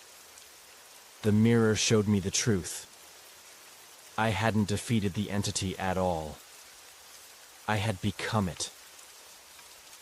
A laugh echoed through the room, cold and distant, but unmistakable.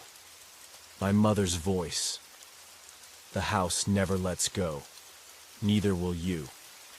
And just like that, I realized the final truth. I wasn't free. I never would be. The entity had never been about possessing the house. It was about possessing the bloodline. And now, I was part of it. The truth crashed down on me like a tidal wave, leaving me gasping for air. The entity hadn't been defeated. It had merely changed form.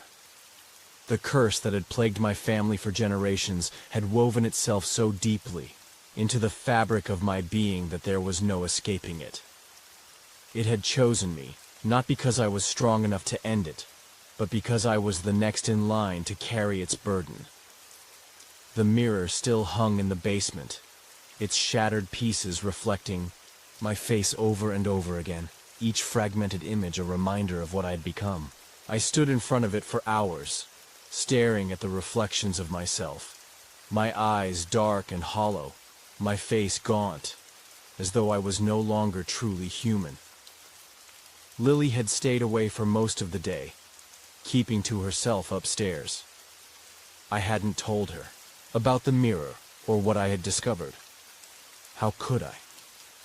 How could I burden her with the truth when I was still struggling to accept it myself? It was night when I finally went to her room.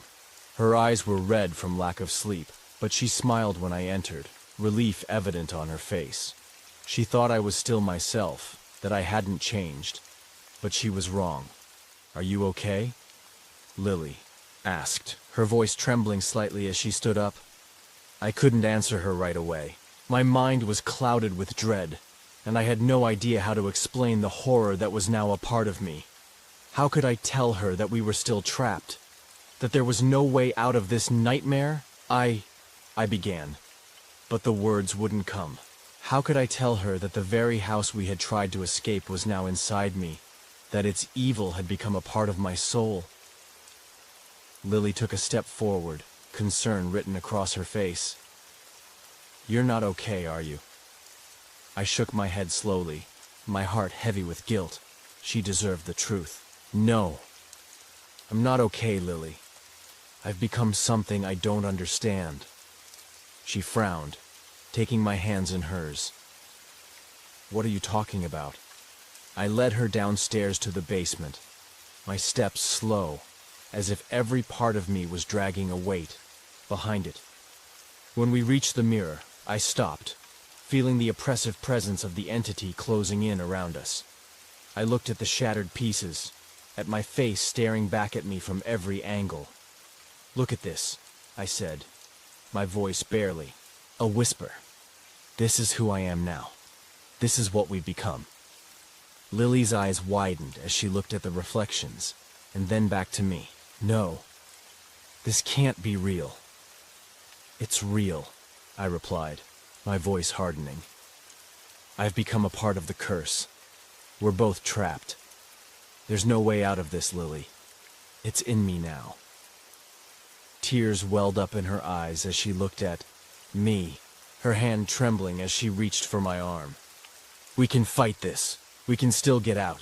We can break the curse together." But I shook my head, pulling away from her gently. "It's not that simple. The entity isn't just in the house.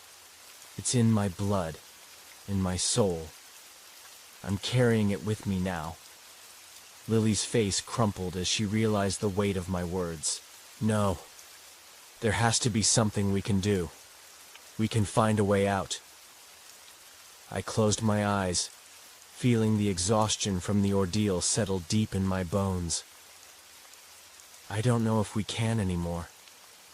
I don't know if there's anything left to do." Days turned into weeks. The house was quieter now, almost too quiet. The haunting whispers had ceased, and the shadows no longer seemed to move. But that didn't mean the entity was gone. It was still there, buried deep inside me, whispering to me in my dreams, urging me to embrace it. It was patient, waiting for me to crack, waiting for the moment when I would fully surrender to it. I couldn't sleep anymore. The nightmares were constant, an endless cycle of horror and dread.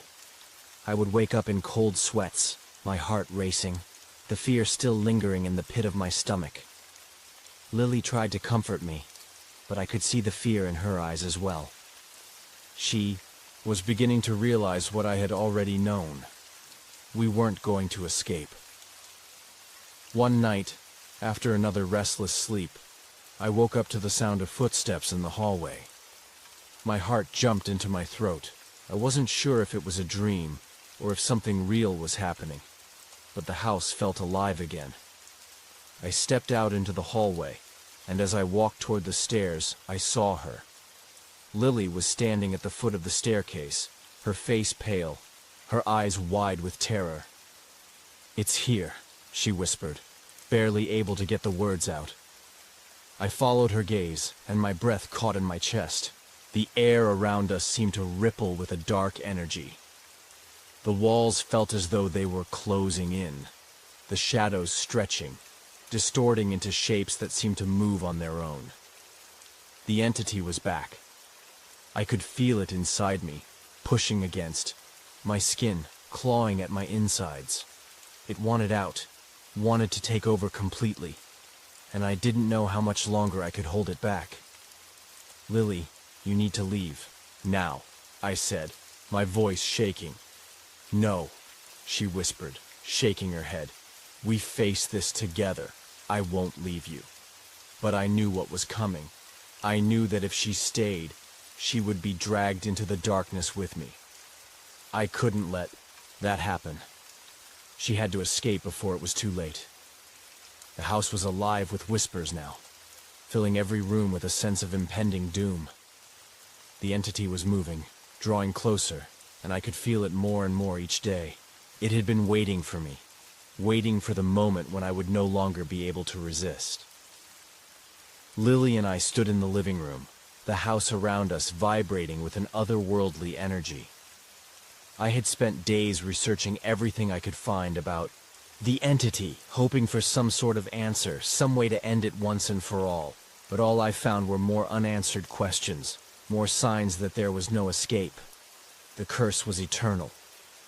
Lily, I said, my voice hoarse. I'm not sure I can fight it anymore. It's too strong. It's inside me and it's going to destroy everything. If we don't stop it now, it'll take us both. Lily looked at me with tears in her eyes, shaking her head. We can't give up. Not after everything we've been through. We're stronger than this. But I knew the truth. We had been fighting something that couldn't be defeated. The curse was never going to end. It had consumed my family for generations, and now it was consuming me.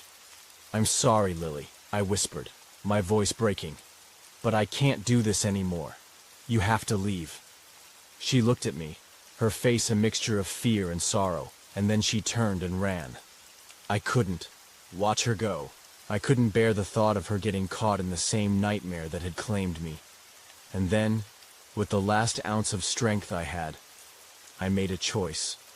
I walked into the basement, where the mirror still stood, and I allowed the darkness to take me. There was no turning back now. The house was mine, and I was the entity. The curse had taken me completely, and I was no longer human. The darkness that had once been a distant threat was now my reality. The bloodline had been consumed, and I had become its vessel. As I stood in front of the mirror, my reflection twisted and distorted, I realized the truth. I would never be free.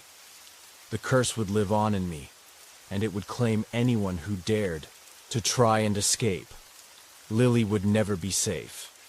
No one would, and so, with a final desperate scream, I embraced the darkness, knowing that there was no light left in this house. The entity had won, and it always would. The night dragged on, thick with silence and oppressive weight. The house was more than just a structure. It was alive, suffocating, and now it was mine. The curse had not just changed me, it had consumed every part of me. I could feel the essence of the entity running through my veins, pulsating beneath my skin. Its power coursed through me, filling every inch of my body, taking control of my thoughts and actions. There was no escaping it now. The door to freedom had been slammed shut long ago, and I had been foolish to think I could have ever broken the cycle. Lily's escape, her fleeing into the night, had been my final act of love for her. I had done what I could to protect her, even if it meant letting her go.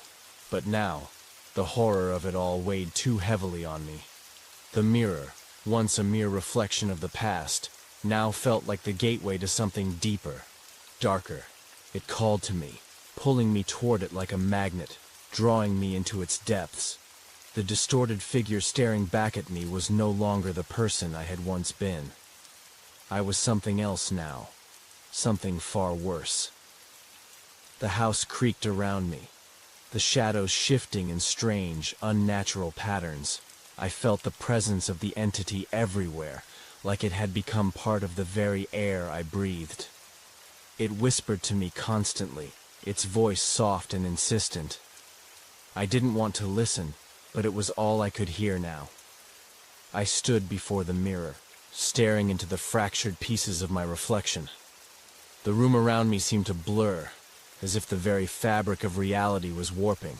I felt the ground beneath my feet shift, as though the house itself was changing, twisting into something darker. I reached out toward the mirror, my fingers trembling as they brushed against its cold surface. The moment my skin made contact, the darkness enveloped me. I was no longer in control. I wasn't even sure I was still human. The world around me melted away, and I was pulled into the blackness. It wasn't just the house that had changed. It was me. I had become the entity's vessel, its puppet, and now I was trapped in its endless void. There was no way out, no escape, no salvation. The air was thick with a suffocating stillness, and time seemed to stretch out forever. It was as though I was trapped in an eternal moment, a place where seconds bled into one another.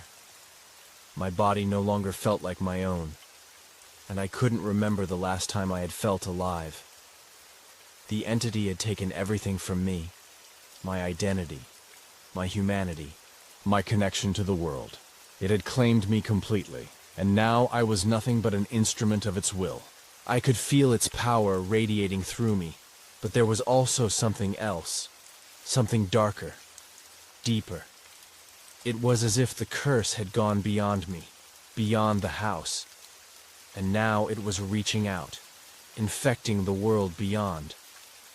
I knew that Lily's escape had only been temporary. She might have been free for now, but the curse was never truly finished. It would follow her. It would follow anyone who had been touched by this house, by this cursed bloodline. The thought of Lily, of her safety, gnawed at me like a festering wound. I had let her go to protect her, but I had never stopped loving her. I had hoped, foolishly, that the curse could end with me. But now, as the entity's influence consumed me, I realized that the cycle would never be broken. It was as inevitable as death itself. The whispers of the entity grew louder, more urgent.